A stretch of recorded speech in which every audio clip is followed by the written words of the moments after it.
narrative, and anyone who questions our narrative is a threat to us, and therefore we will do anything we can to restrict your speech. Well, yeah, in the EU, it's basically if you're against the EU and what they want, you're anti-democracy.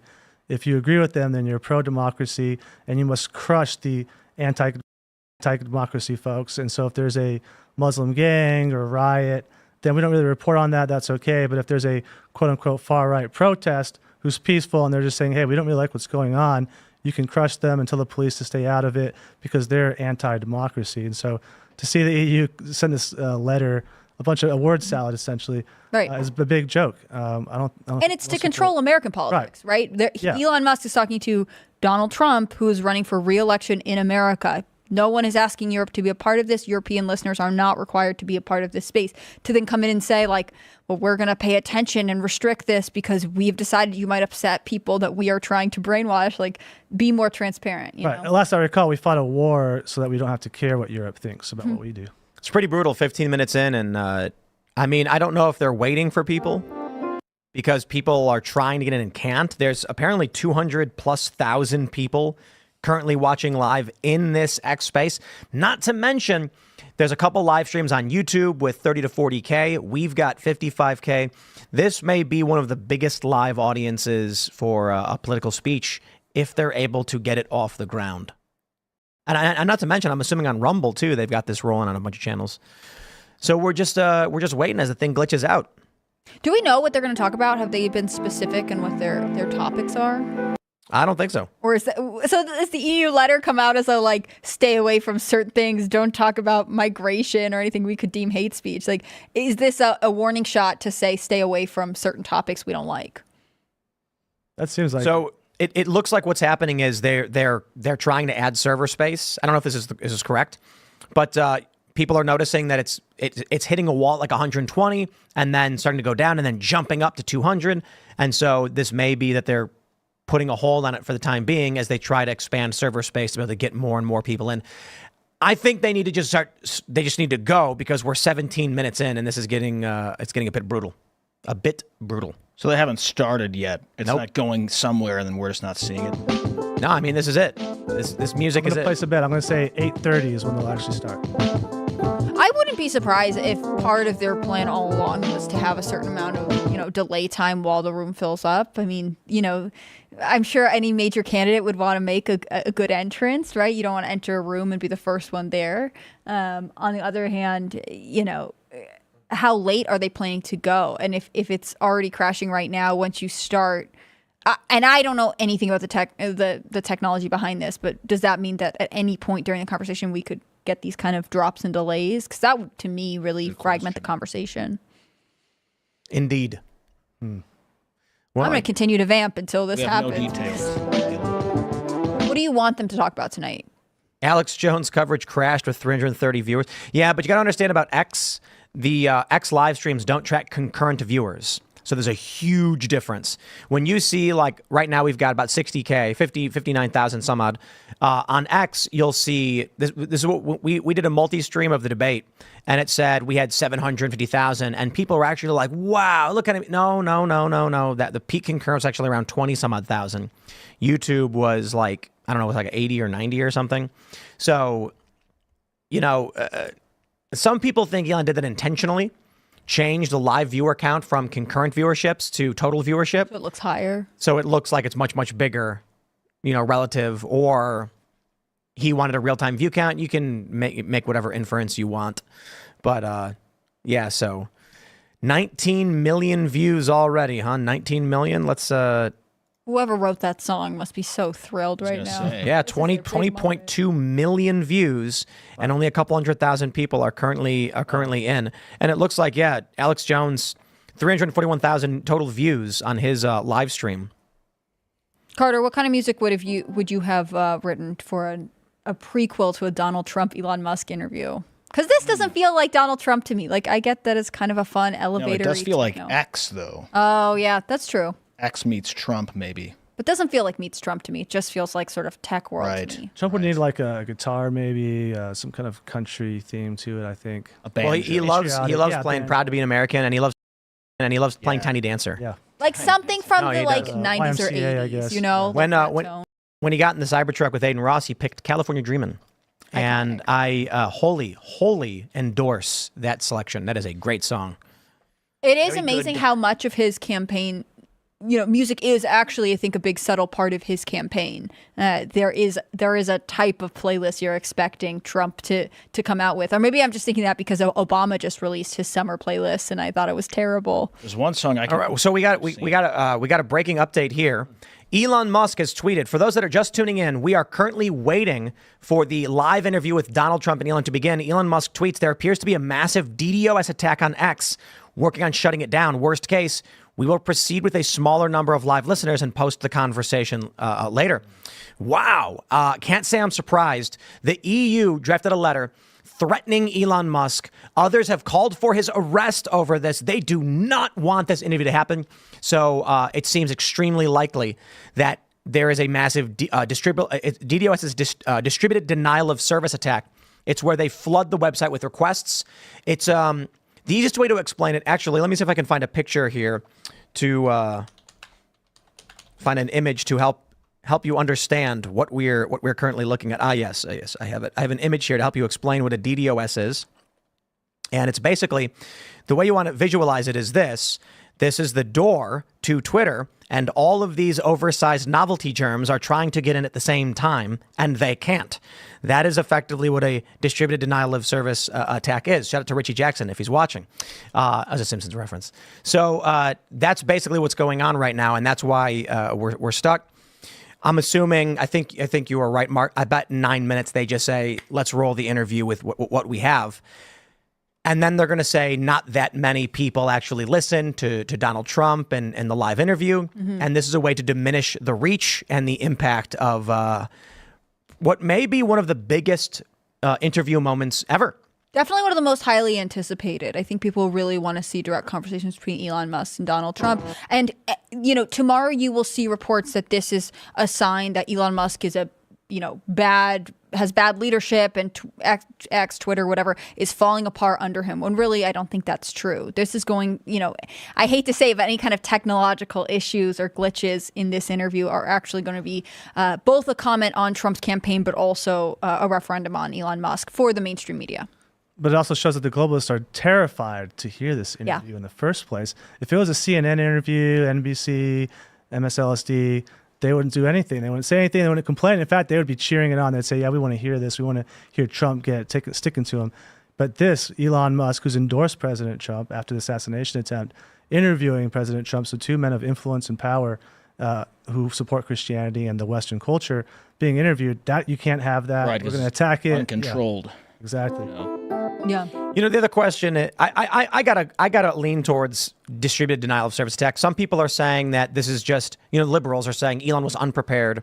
It's not working because X can't handle it, because Elon isn't good at this. Kyle Kalinske said he's a moron or something like that, and he doesn't know what he's doing.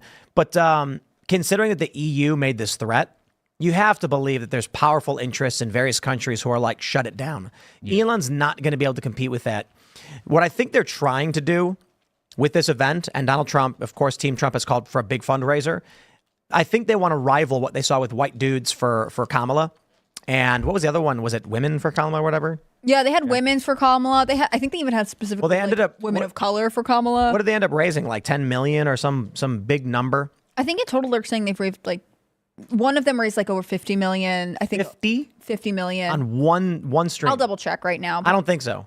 Because I think they were like 9 or something. Yeah. But here's the thing. They kept saying that this was they had 180,000 people join. And I'm like, right, they're talking about concurrent viewership. That's not that's just any big live stream. Donald Trump's already well larger than that. And with over 20 million views, substantially larger than that.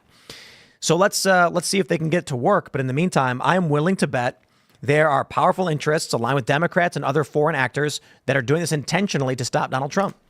When you look at, let's just call it certain nonprofit organizations back in 2016 that were really interested and maybe even connected to the person running for president, the Democrat, a lot of money stopped getting donated to those nonprofits once Donald Trump won.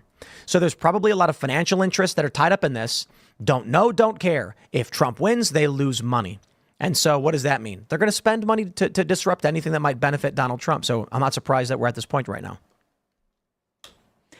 No, I think people really are fearful of Donald Trump in what I think is a deeply irrational way. But this is the reality of almost a decade of fear mongering about Donald Trump. When did he first announce his campaign? In 2015, and ever since then, it's like no matter what he does, it is the end of all times, even if it's good. I mean, I'm sure we'll get to this later, but we got another update from Elon. He says we tested the system with 8 million concurrent listeners earlier today.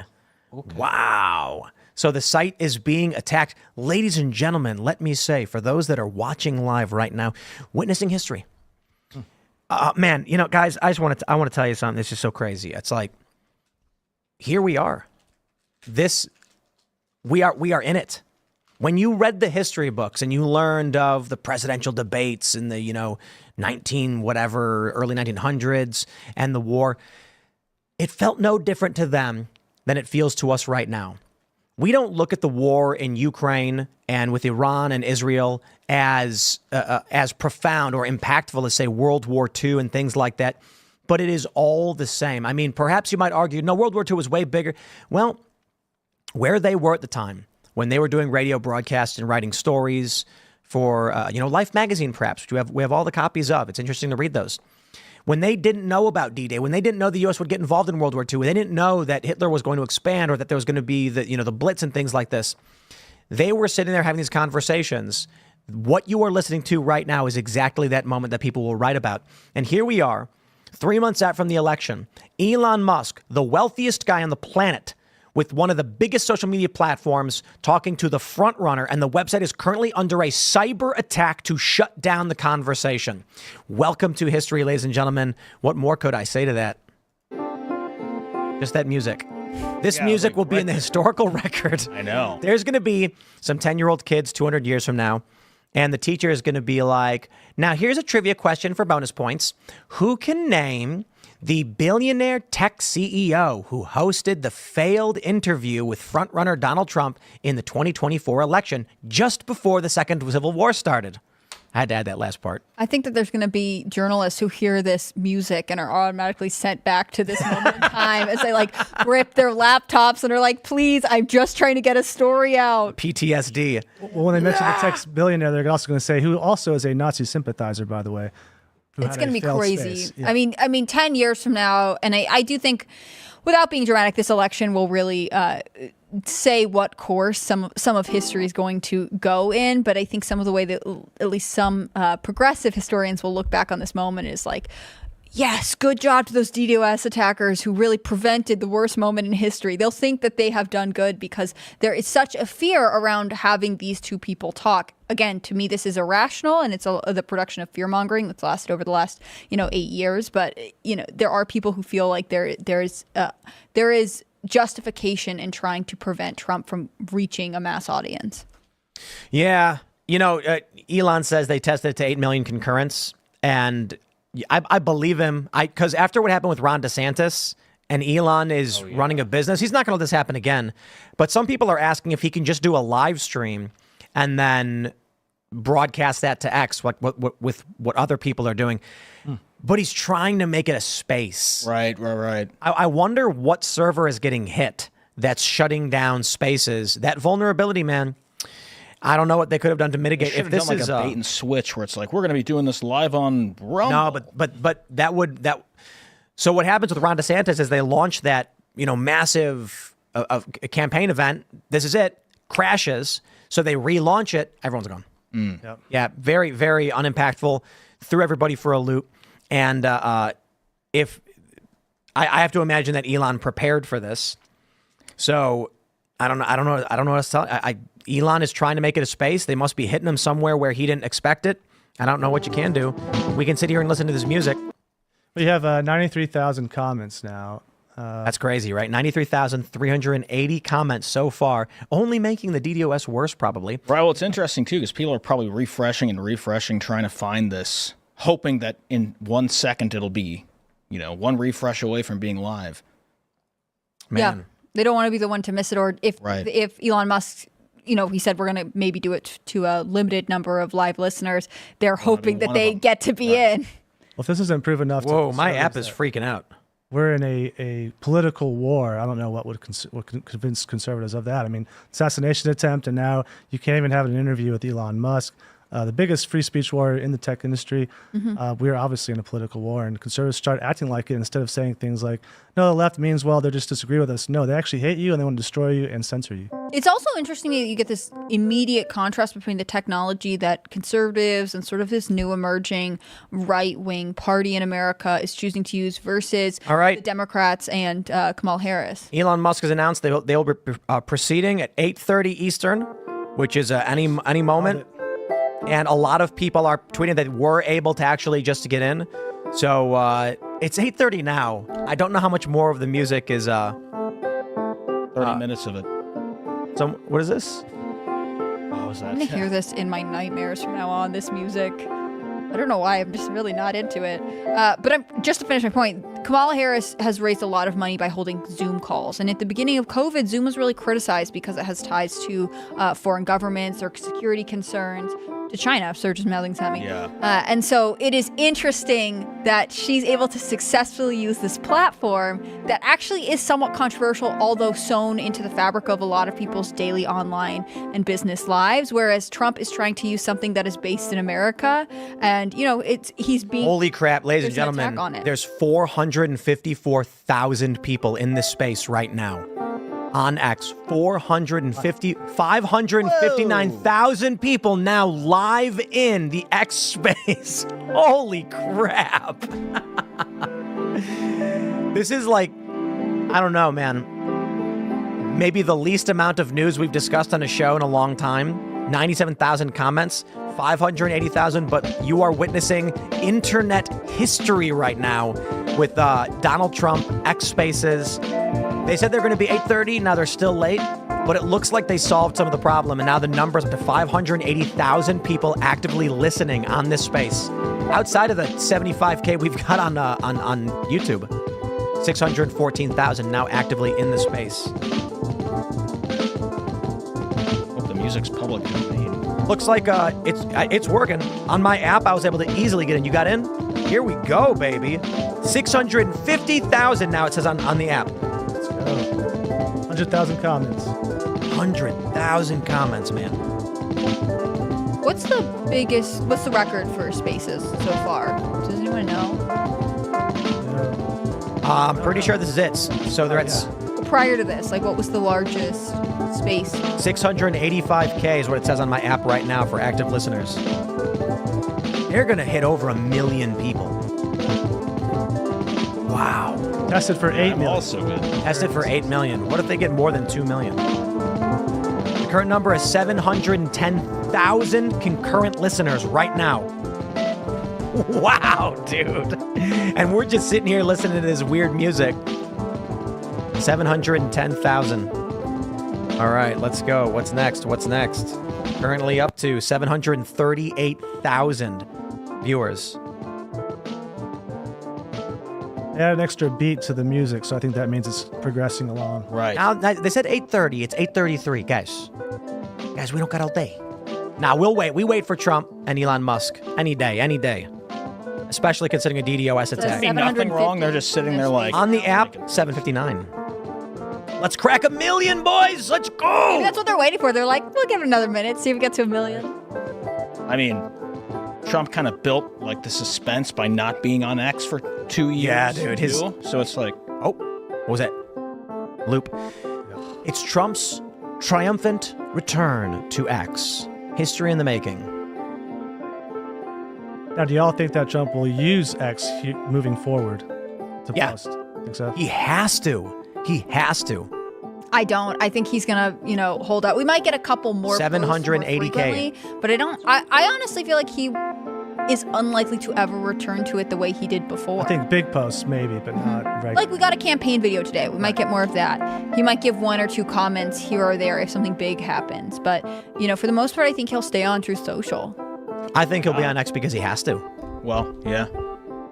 We say this, but, he hasn't had to so far. Yes, he has. Well, he'll be on there. I just don't know. When he did that press conference, when he did that press conference, and he was like, Kamala's not smart enough to do an interview, and she's doing these huge rallies, and her polls are going up, and the only response from Trump supporters is, "It's all fake. Don't listen to it." I'm like, the Trump campaign's certainly taking it seriously with this press conference, and there's a reason why they're doing this interview now. Trump's realizing he's got to pull back the press cycle.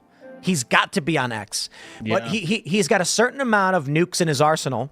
This was the biggest weapon he had. The return to X right before they were waiting for the right moment to make it big. 807,000. Are we here? 809 on the Twitter app, it says. But I stand by, like, he may post more campaign stuff. We might get press releases that come out on X. But the way Trump was on X when it was Twitter, and sort of the casual access, I just don't see him ever coming back to it the same way. If he did. Maybe he will, maybe he won't. But I do agree with you there, because I don't know if Trump understands that when he posted the Coca-Cola company is mad at me, that's okay, I'll keep drinking that garbage anyway. That's what people loved. He's tried posting some memes, and some of the memes they've posted have not been that good. And so I think they need to understand it was those tweets from Trump 12 years ago.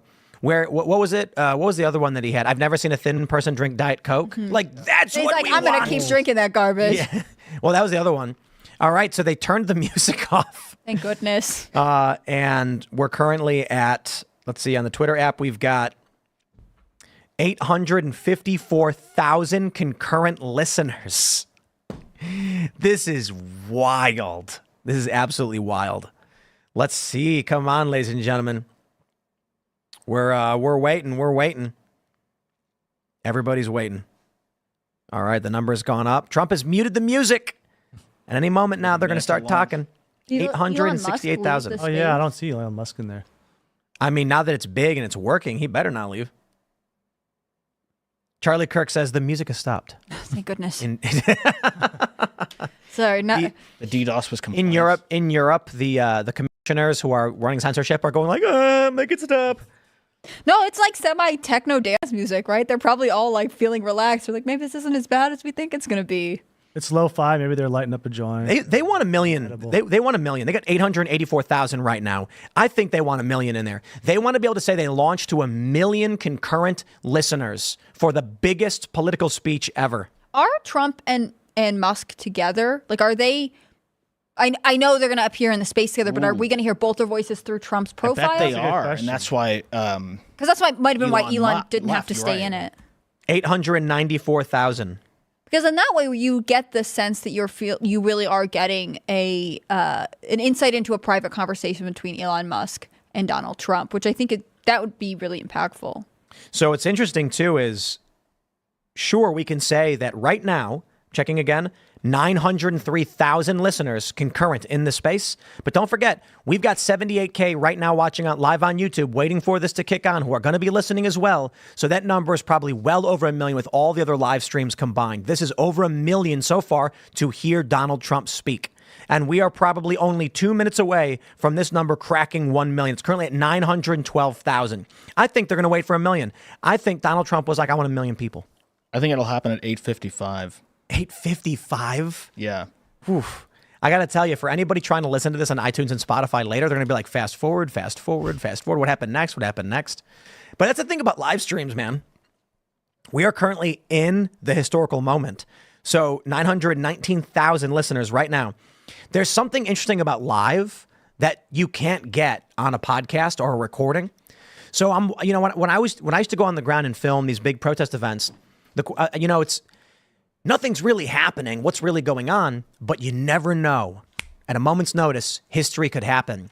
And that's the big difference here as we're sitting here absorbing the gradual increase.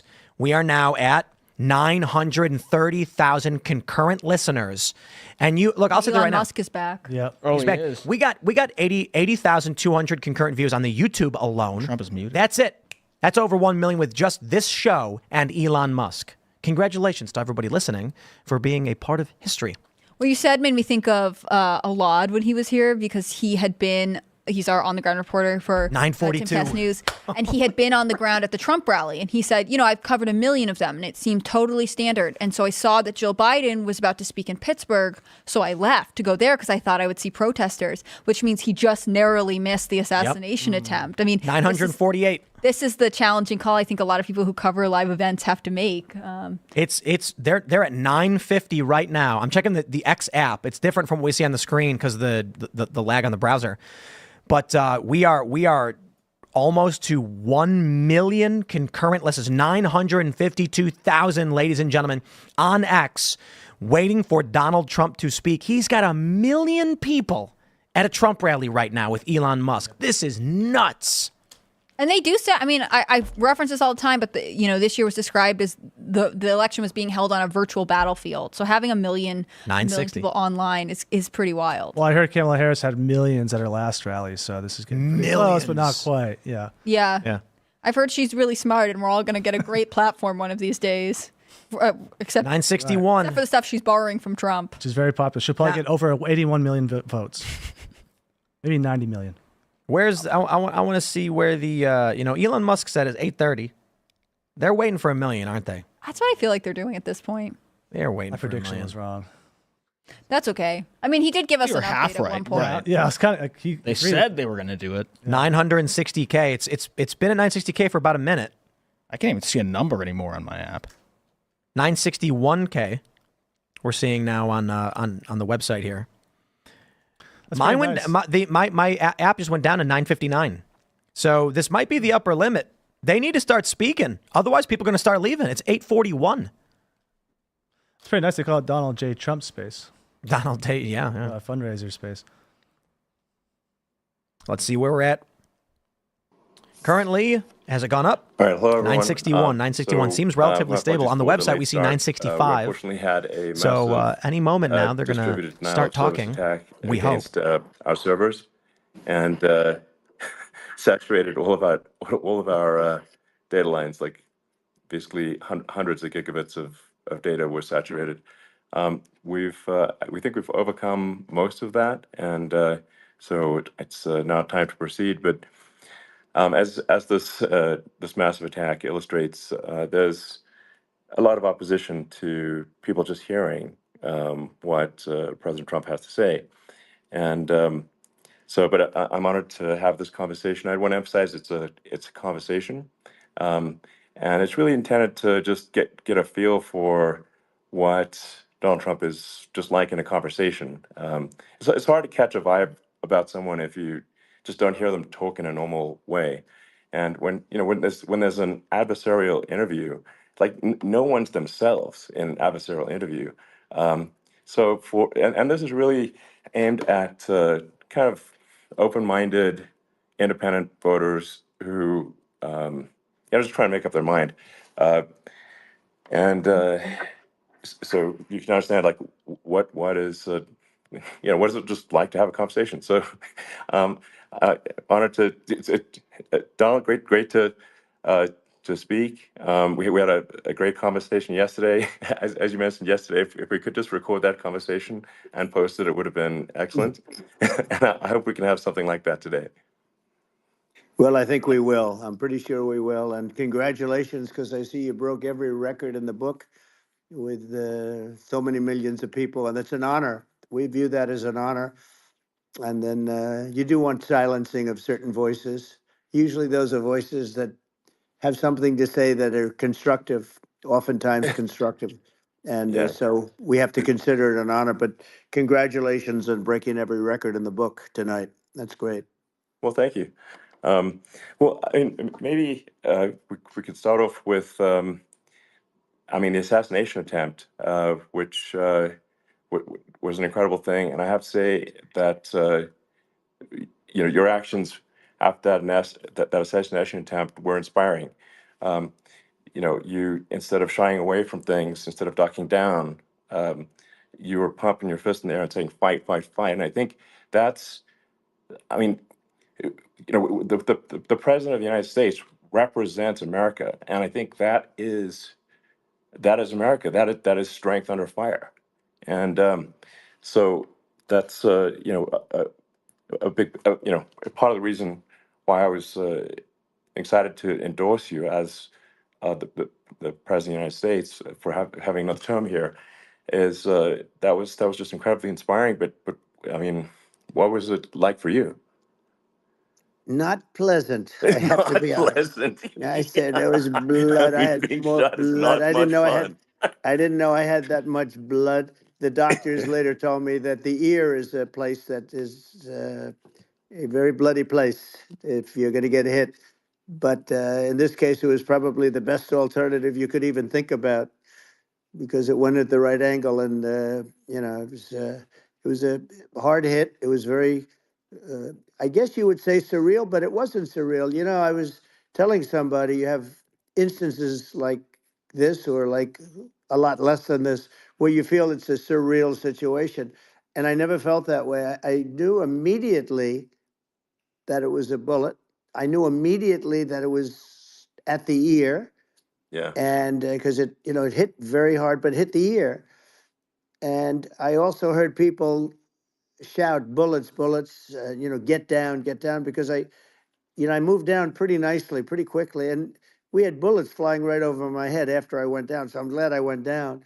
The bigger miracle was that I was looking in the exact direction of the shooter, and so it hit me at an angle that was far less destructive than any other angle. So that was the miracle. That was yeah. for those Split people that second. don't believe in God. I think we got to all start thinking about that. You have to, I'm a believer now. I'm more of a believer, I think, and a lot of people have said that to me. A lot of great people have said that to me, actually. But it was amazing that I happened to be turned just at that perfect Yeah. angle, and all because I put down a chart on immigration that showed that the numbers were so great. I love that chart I even mean, more maybe it's now a than I ever sign. have. Maybe Yeah, that's a it's sign. it's an immigration sign. You But highlighted a serious issue, and yeah, at that moment, that's right. the bullet missed your, hit your ear, but missed your head. I mean, Well, the amazing thing is that the sign, I said, bring down that sign on immigration, and it was literally about an eighth of a second where it would be good, and after that it was going to yeah, be a disaster, no matter which way you were facing. But it just had that perfect angle, which was yeah, exactly at this shooter. Very sad situation. Such a sad situation. As you know, we lost somebody that was great, Corey, yeah, who, a firefighter, a great gentleman, a great trumper. He was just a fantastic family and a fantastic man. And a friend of mine came up, Elon, and said, "I'd like to give the family some kind of help." And I said, "All right, that's great." He said, "Do you mind?" I said, "I don't mind at all." And he wrote out a check for $1 million, gave it to the wife. And, you know, uh, she said, "This is really nice, but I'd rather have my husband back," which is a nice thing for sure, somebody to say, to be honest. She's great. The family is great. And we raised a lot of yeah, money for them and for two other gentlemen are unbelievable people also. They were hit really badly. They thought they were not going to make it, and they did. The doctors in the Butler area, I tell you, they were incredible. They saved the two, and they were really hit tough, both of them yeah, equally. And we thought yeah, my first question was, because I heard bullets flying over me, and I said, "How many people were killed?" Because we had a massive crowd there, a tremendous yeah, thousands and thousands of people, and there was no land. I mean, it was all people. So I said, "How many people have been killed?" Because I knew there were other shots being fired, sure, and they said, "We don't know yet, but some people have been badly hurt." And I have to give the Secret Service sniper, they call him, or sharpshooter, but sniper, yeah, because he didn't know there was a problem. He's an extraordinary shot, obviously, and he didn't know there was a problem, and he was yeah, able to pick it all out within 5 seconds. And he used one bullet from very far away, I guess probably about 400 yards. The shooter was 130, but yeah, he was on the opposite side of the field and the podium, and he saw the smoke and the flame from the gun, immediately recognized it, and immediately took a shot. And it was one perfect shot from very far away. And if he didn't do yeah, that, Elon, he would have. I mean, if he would have, a lot more people could have been sure, badly hurt and killed. So Yeah, I have to absolutely. take my hat off to him because that's also a surreal. You know, he's been with them for 23 years, and Yeah, he's never had anything like this. And all of a sudden, he has to act, and it's a very tough thing to sure. act and to be shooting somebody. But he saw the gun, saw the smoke, saw the flame from the gun, very far away. I obviously has very good eyes. He's got very good vision, which assume you have Yeah, to have in that particular work. But he took absolutely. aim very quickly, and they say it was approximately 5 seconds from long range, Yeah, one bullet. If that didn't happen, yeah, because the shooter had a lot of bullets, he had a lot of cartridges up sure. there with him, so could Well, have been very. I mean that's clearly he was very competent in taking that shot to stop the attempted assassination. But I mean, there does seem to be, I mean, some pretty significant failings elsewhere in the system. Like, there's just no way that, like, how on earth does a shooter get on a roof 130 yards away? Um, that seems crazy. I think most people people are wondering how on earth could such a thing happen? Well, I view it as two ways. There should have been nobody on the roof. There were people, Yeah, because there were so many tens of thousands of people there. There were people that were seeing him, and there was one woman with a red shirt and right. Trump all over I it, saw and the she's video. and she's screaming. That guy's got a gun. You saw it probably. There's Yeah. a No, I guy saw up the there with videos. a I gun. mean, So. it's like I guess, I mean, for my part, and I think probably many members of the public are wondering how the heck are, you know, basically people wondering by it, pointing out there's a guy on the roof with a gun, Yeah. and they're seeing it, but somehow it's not being addressed. That does seem Yeah, crazy. well, they're going to learn from this. The communication between the local police, who sort of had an idea, and then ultimately a man lifted himself up to the roof, could barely do it because he was pulling himself up, and Yeah, he saw the man with the gun. The man with the gun pointed the gun at him. He thought he was probably going to get shot, but he was like pulling himself up, and because of that, he couldn't get to his gun and he fell down. Actually, very badly hurt his leg, his ankle. I hear very badly, okay, but he fell down, and he did. From what I understand, he did say there's a guy up there with a gun, and the shooting started very quickly after that. I think it forced the shooter to go maybe quicker. He was supposed to be a very good shot. yeah, My sons, Don and Eric, they can't believe what happened, but they said from 130 yards, a bad shot would hit that target almost every time. They said it's like in golf, yeah, sinking a 2-foot putt. yeah. It's not a tough No, shot. it's not a long shot. The Secret Service person had the long shot. He had triple the Yeah, distance actually. So it was a terrible thing. Look, it's hard. I have to say this about the Secret Service. When I went down, and I went down based on, I think, they're screaming, but other people also, because people saw this happen. You had so many people. One of the miracles was that nobody ran. I mean, if a gun goes off, the crowd yeah, control people showed us this. When guns go off, and it does happen in stadiums at a soccer match or some kind of a match, everybody flees. They call it a stampede, like cattle. But everybody, and a lot of yeah. people get killed with those stampedes.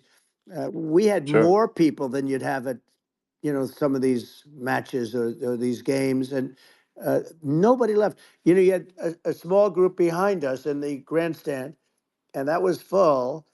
And you look at it as it was taking place, and normally they'd be running. They didn't leave. They saw that I was hurt. They saw a lot of blood, and they saw that I went down, and it's almost like they wanted to be with me. Well, out front, you had thousands, tens of thousands of people. As far as the eye could see, you had people in Butler, as far as the eye could see, and uh, Yeah, and a lot of press too. There was many cameras on watching this.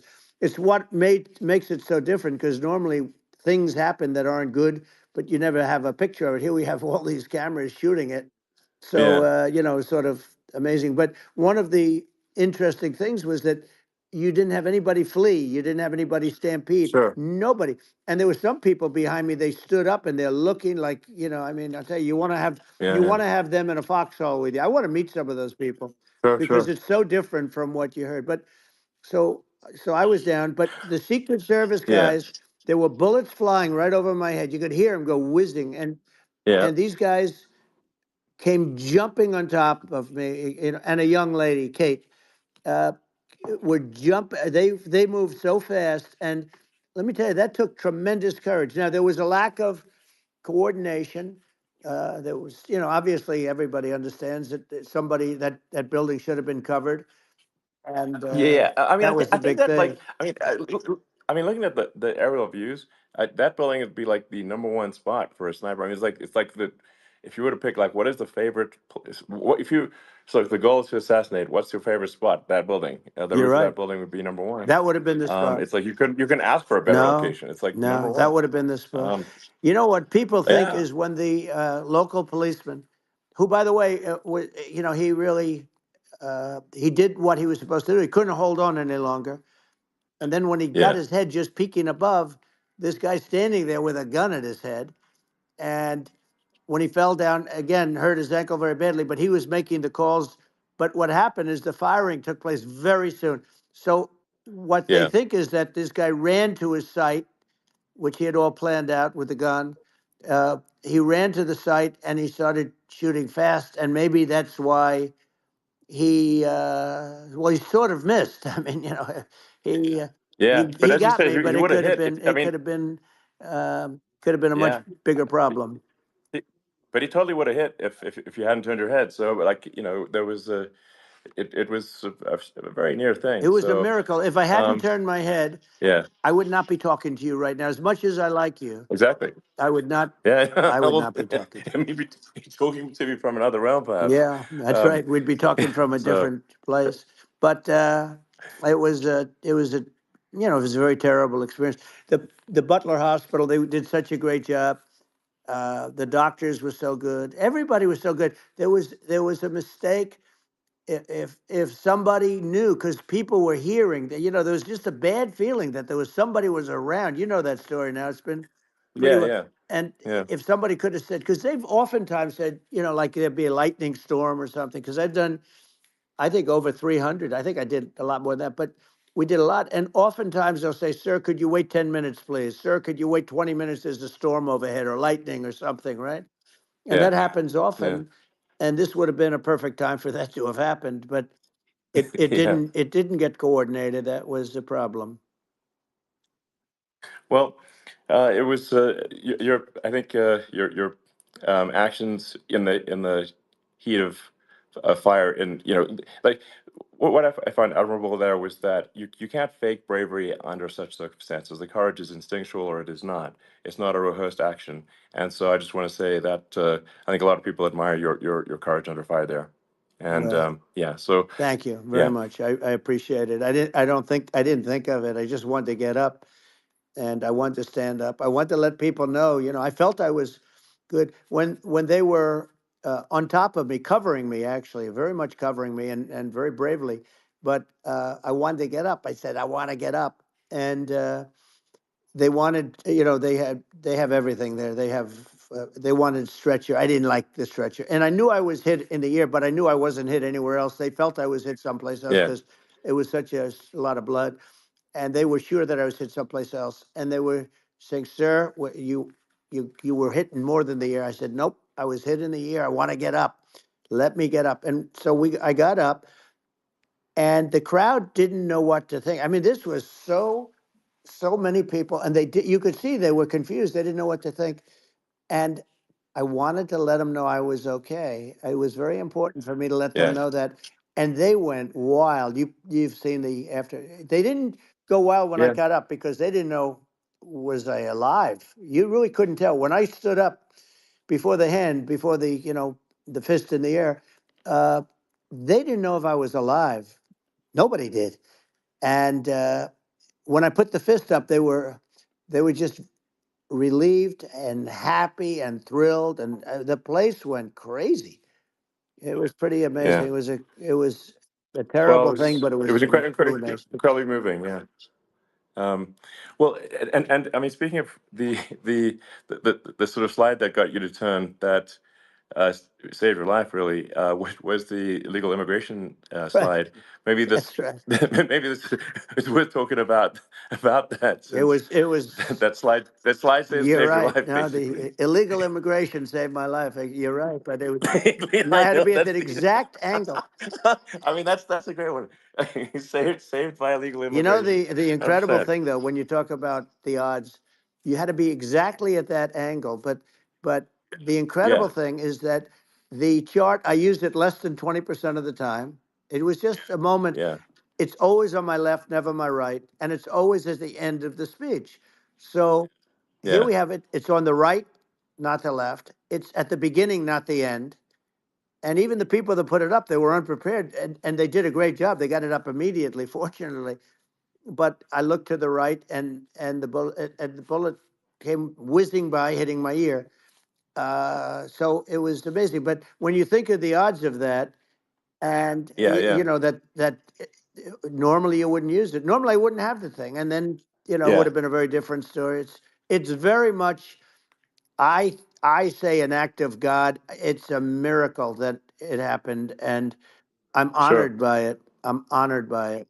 Well, what were you about to say about illegal immigration before you were rudely interrupted with a Well, I was bullet? going to say how good the numbers were. By the way, we're going back to Butler, and we're going to go Great. back in October. We're all set up, and the people are fantastic in Butler. It's a great area. Great. These are incredible people. Like the three that, in the case of Corey killed, and the other two, the families are. I got to know them a little bit, and the families are great. But we're going back to Butler, and I think I'll probably start by saying, as I was saying, As you were prior to saying, being exactly. so So, horribly interrupted. yeah, But yeah. So rudely interrupted by an yeah, assassination so it was. attempt. But no, but the chart, Some people have no manners. Elon, the chart was just a chart that in my last week we had the best illegal immigration numbers, meaning stopping.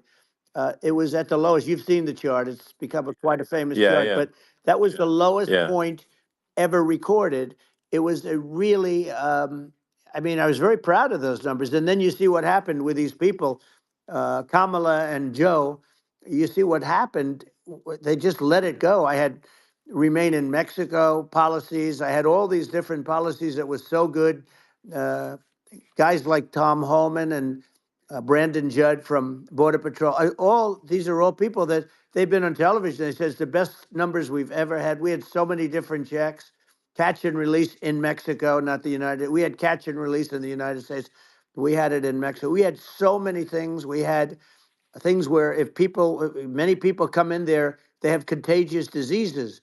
We had everything passed. If you have a contagious disease, I'm sorry, but we cannot allow you into the country. So we were setting Yeah, literally records, and I all I was doing is showing that, and I use it sometimes, sure. and in this case, I'm glad I used it.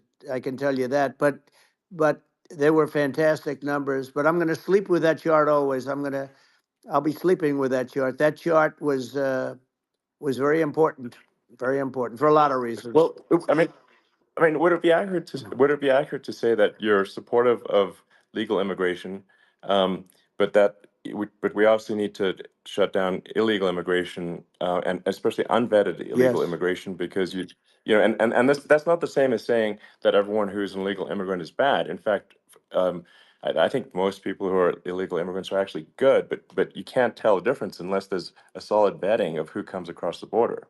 Does that actually accurately 100%. represent your position? I say it Okay. very simply. They have to come in legally.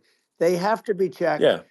because look, Kamala was the border czar. Now she's denying it. Everything that I do, she's Yeah. saying she was strong on the border. We're going to be strong. Well, she doesn't have to say it. She could close it up right now. They could do things right now. It's horrible. Uh, no tax on tips, and all of a sudden she's making a speech and there will be no tax on tips. I said that months ago. And by the way, they had just the opposite. They had not only tax on tips, but they hired 88,000 IRS agents and many of them were assigned to go get waitresses and caddies and all of this on tips. They have a policy. They had a policy that they were really going to go after you and were really harassing people horribly. And then all of a sudden, for politics, she says, she comes out with what I said, which I think is terrible. And I think it's also hitting them very hard. These people are fake. Now they're also saying they did a good job on the border. We had the worst numbers in the history of the world, not of our country. There's never been a country in history that has had a catastrophe like this. We've had, I believe, and I think you believe this too, you hear 12 Yeah. million, 13. I believe it's over 20 million people came into our country, Yeah. many coming from jails, from prisons, from mental institutions, or a bigger version of that is Yeah. insane asylums, and many are terrorists. And I'll tell you what, they're coming not just from South America, they're coming from Africa, they're coming from all over the world. They're coming from Asia, they're Yeah. coming from the Middle East, they're coming from countries that are uh, stupidly and horribly bombing Israel October 7th. They're coming from all over the world. And you look at, it's so sad October 7th because it should have never happened. Yeah. It's so sad when Sure. you look at Ukraine. It should have never happened.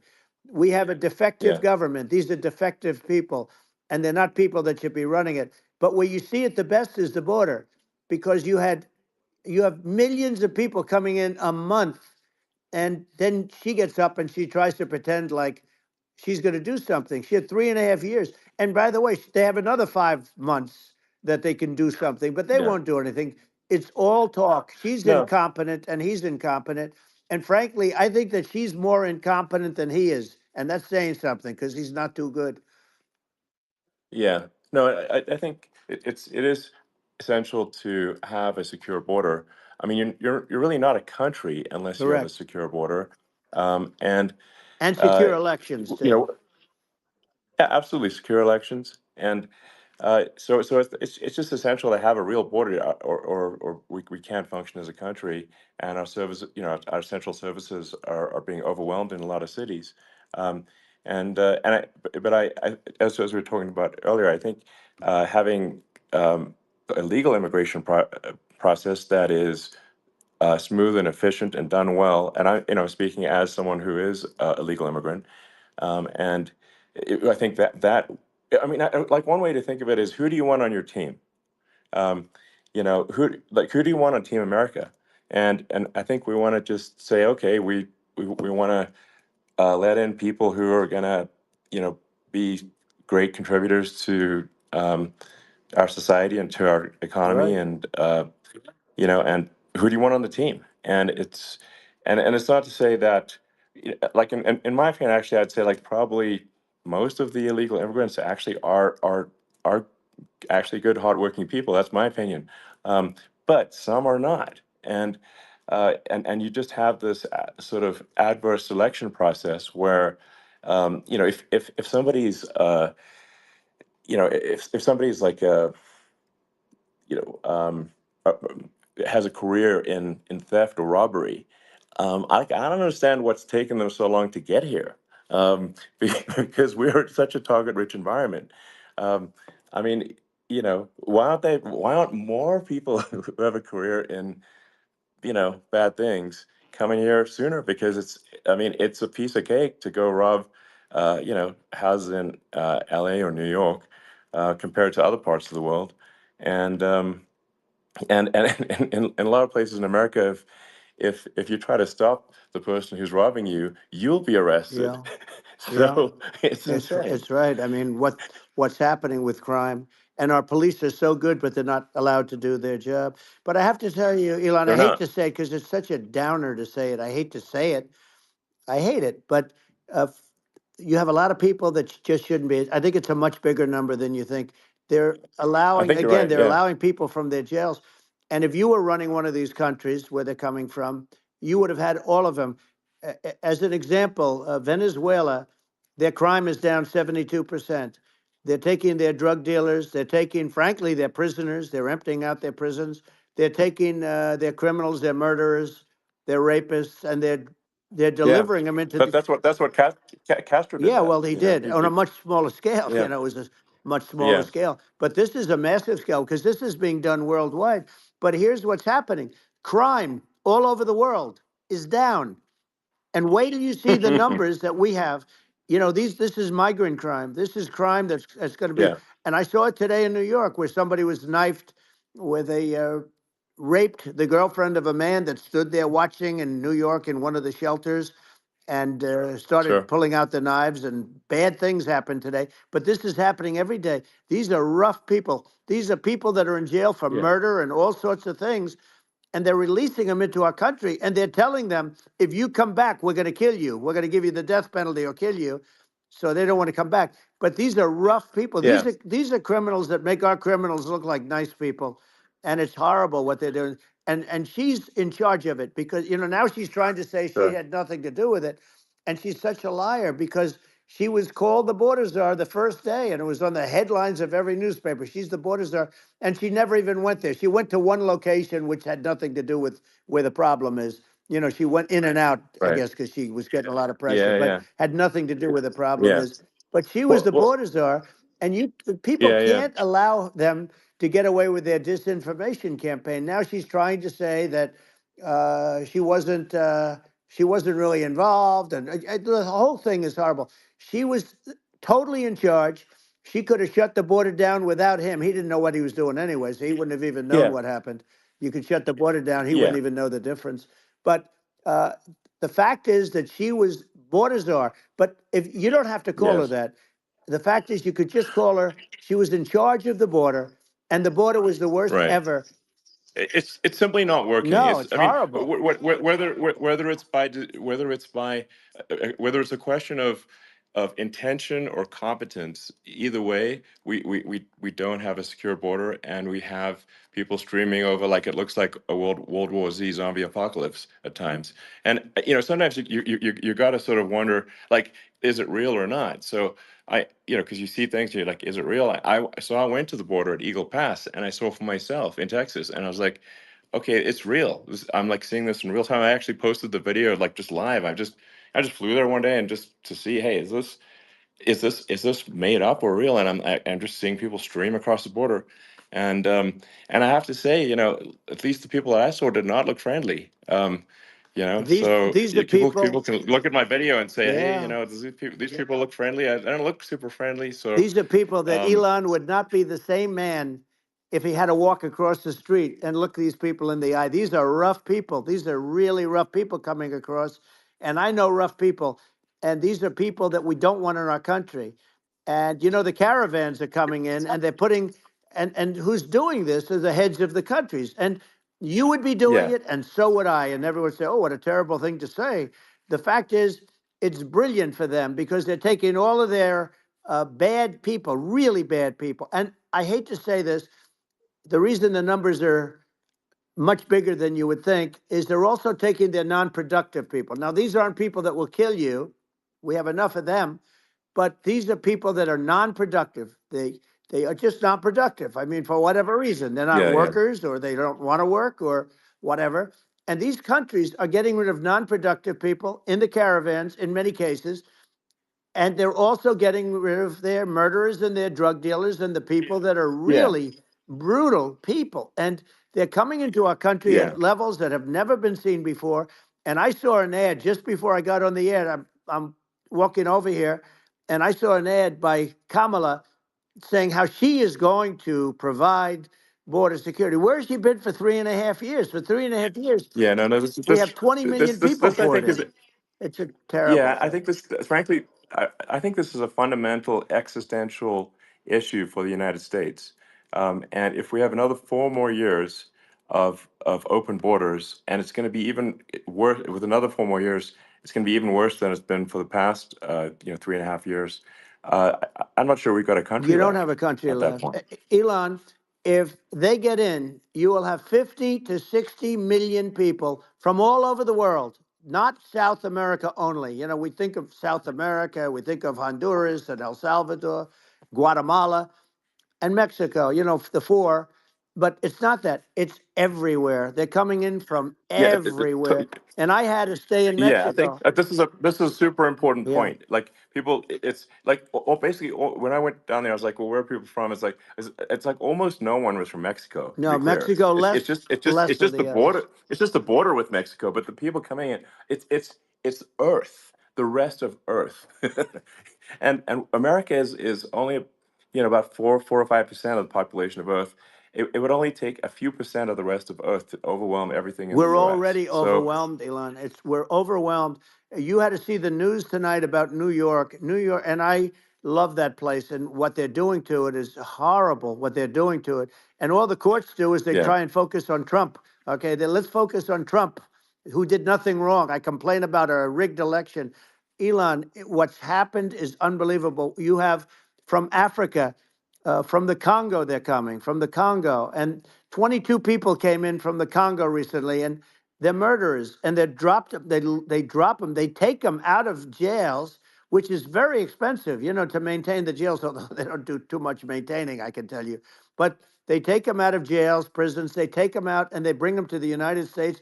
They deposit them in the United States and say, "Don't ever come back, or you're going to be executed."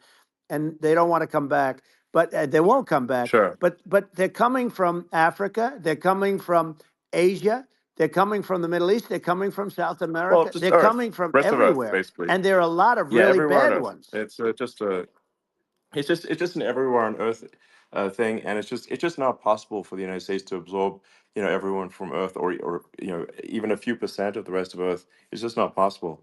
Well, So Elon, we're going to have that's just to yeah. finish this up. We're going to have the largest deportation in history of this country, and we have no choice. Otherwise, we're going to have a country. What they've done to our country. Think of it, with in Venezuela and in some of these other countries, crime is down 50, 60, 70, 80%. And you would be the same. You would have. Yeah, I'll yeah, tell you what, Venezuela has not gotten rid of all of them. They've gotten rid of about 70% of their really bad people. Their jails are about 50% uh, put into the United States. Same with other countries. Some sure. are at 30%, some are at 50%. They're all different. But the bottom line is they're all going to be at 100%. Why wouldn't you put 100% of, Yeah, and they're doing it right now while this third-rate phony candidate, don't forget, I beat Biden. He failed in the debate miserably.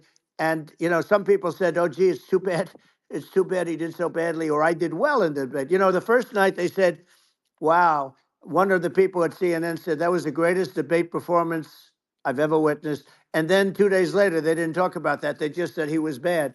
But that's okay. That's the way I get treated, and I don't mind that at all. What I can tell you is this: we cannot have a Democrat. We cannot have her. She's incompetent. She's as bad as Biden in a it's different. Look, yeah. she hasn't done an I mean, interview since this yeah, whole scam started. well, And say what you want. This yeah, was a coup. This was a coup of a president of the United States. He didn't want to leave, and they said we can do it the nice yeah. way or we can do it the No. hard way. Yeah, no, I mean, they just took him out back behind the shed and basically shot him. What they did Biden. with this guy, So and I'm no yeah, fan of his, and he was a horrible president, the worst president in history. And one of the reasons he was so bad, first of all, the Israeli attack would have never happened. Russia would never have attacked Ukraine, and we'd have no inflation. And we wouldn't have had the Afghanistan mess, if you think of it. well, And we wouldn't have had yeah, Afghanistan. But we think of it, well, yeah. you take a few of those events away, and we have a different world. We would also have No, no no, you're yeah. inflation was caused by oil. Yeah, no, no. I think you're making an excellent point here, which is that when other countries can, that are, are thinking about invading or doing bad things, when they're thinking about that, they're thinking about, okay, what's the American president going to do, and do they fear the American president, or is there someone they do not respect or and do not fear? And I think they would they rightfully be. I mean, look at that the footage of the assassination. They're like, okay, uh, President Trump is like, don't mess with me. I mean, that's like, but whereas I think people are not going to be, and they obviously have not been at all intimidated by Biden, and they certainly will not be intimidated by Kamala. And you have to really think of that in the context of global security. That's that if the American president is someone that, like, evil dictators are scared of, that makes a huge difference to the security of the world. So I had a good relationship with Putin, despite the Russia hoax that lasted for over 2 years. Just a hoax created by Hillary Clinton and Adam Shifty Schiff, some just bad people, just sick people, frankly. I mean, Schiff is a sick person. He's going to end up probably being a senator. It's hard to believe. The whole thing is hard to believe. But, they put our country in danger with that stuff, too. They actually, when they make up stories, and you have to fight your way out of it for a long time. But I know Putin very well. I got along with him very well. He respected me, and it's just one of those things. And we would talk a lot about Ukraine. It was the apple of his eye. But I said, don't ever do it. Don't ever do it. I shut down Nord Stream 2. That was the big oil pipeline, the biggest pipeline in the world going all over Europe. I shut it down. Biden came, and then they say, Yeah. I loved Russia. I was a friend of Putin, and I loved Russia. No, he actually said to me one time, he said, if you're my friend, I'd hate to see you as an enemy. I shut down his pipeline, the biggest pipeline. They were looking at that to Yeah. fund, and this pathetic president gets in there, and the first thing he did, one of the early things he did, is he shut down Keystone XL pipeline, which is our pipeline that would have employed 48,000 people, pipeline workers, shuts it down. That was, a massive job that Obama refused to allow. Yeah. I allowed it in my first week because it was jobs and it moved oil. And by the way, in a much more environmentally friendly way. It's underground. It's not a truck that catches on fire or a train that catches on fire. But think of it. He shut down the XL pipeline, the Keystone XL pipeline. He Yeah. shuts that down and he approves the Russian pipeline, Yeah, it doesn't make any right? sense. It's inconsistent. Certainly but I mean, I think it's just worth emphasizing to listeners that the immense importance of whether the United States president is intimidating or not intimidating, and how much that matters to global security, because there's some real tough characters out there, and if they don't think the American president is tough, they will do what they want to I do. know every one of And them. it puts the whole Yeah. world in danger. Elon, I know every one It's of a them, big and I know deal. them well. I know Yeah. Putin. I know President Xi. I know Kim Jong-un of North Korea. I know every one of them. And let me tell you, people will say, oh, this is terrible. He said, I'm not saying anything good or bad. They're at the top of their game. They're tough. They're smart. They're vicious. And they're going to protect their country, whether they love their country. They probably do. It's just a different form of love, but they're going to protect their country. But these are Yeah. tough people at the top of their game. And when they see a Kamala or when they see Biden, Sleepy Joe, they can't even Yeah. believe it. They can't believe this happened. All the stuff that you're seeing now, all the horror that you look at Israel, they're all waiting for an attack from Iran. Iran would not be attacking, believe me. When I was there, and I say it with respect because I think we would have been good with Iran. I don't want to do anything bad to Iran, but they knew not to mess around. Iran was broke because I told China, if you buy from Iran oil, it's all about the oil. That's where the money is. But if you buy oil from Iran, you're not going to do any business with the United States. And I meant it. And they said, we'll Yeah. pass. Yeah. They didn't buy oil. Other countries, likewise. Sure. You want to buy, you're not doing business with the United States. And they were at a point where they had no money for Hamas. They had no money for Hezbollah. They had no money for any of these instruments of terror. And it was amazing. In fact, there were articles when I was leaving, which is hard to believe, actually, especially when you look at what's happened to our country. Our country is so bad right now. It's such a different place. We were respected. Think of it. 4 years ago, we were so respected to a point where when I said don't buy oil, they didn't buy oil, but they had no Yeah. money, Yeah. and Israel would have never been attacked. Zero chance. And again, I said to Vladimir Putin, I say, don't do it. You can't do it, Vladimir. You do it, it's going to be a bad day. You cannot do it. And I told him things that what I do, and he said, no way. And I said, way. And it's the last time we ever had the conversation. He would never have done. I got along well with him. I hope to get along well with him again. Getting along well with them is a good thing, not a bad thing. I got along well with Kim Yeah. Jong Un when I met with President Obama just before entering. It's a sort of a ritual, And I sat down with him and we talked. It was supposed to be for a very short period of time. It turned out to be a long period of time. I said, "What's the biggest problem?" He said, "North Korea." I had that problem worked out very quickly. It was nasty at the beginning with Rocket Man and, all the different things. Yeah. But all of a sudden I got a call. Those were some epic tweets, by the way. Yeah, Those were like they were epic absolutely. everything. He said that he has a red button on his desk. I said, "I have a red button on my desk too, but my red button is much bigger and my red button works." And then I called him Little Yeah. Rocket Man, if Little Rocket Man. Anyway, here's the bottom line. All of a sudden I got a call from him and they said they want to meet. They want to meet me. And we met, Yeah. as you remember, we met in Singapore. We met also in Vietnam. And I got along with them great. We were Yeah. in no danger. But Yeah. President Obama, It's President because Obama thought they we were going to respond. end up in Yeah. a nuclear war with him. And let me tell you, he's Yeah. got a It's not lot of true. nuclear Yeah, stuff too. He's exactly. got plenty of nuclear. It's He can do plenty of damage. it's So yes. I mean, it's because people like Kim Jong Un, they respond to yeah, strength, not weakness. well, And he and I got it. if you He and I project had a good strength, relationship. you're good. Remember, I Yeah. remember I met him and we walked onto his land. Nobody ever walked onto his land before. I walked onto. I wouldn't say. Yeah. Let's That bring was up cool. Secret Service again. I wouldn't say they were thrilled when I did that. I walked onto his land, and it was an amazing period.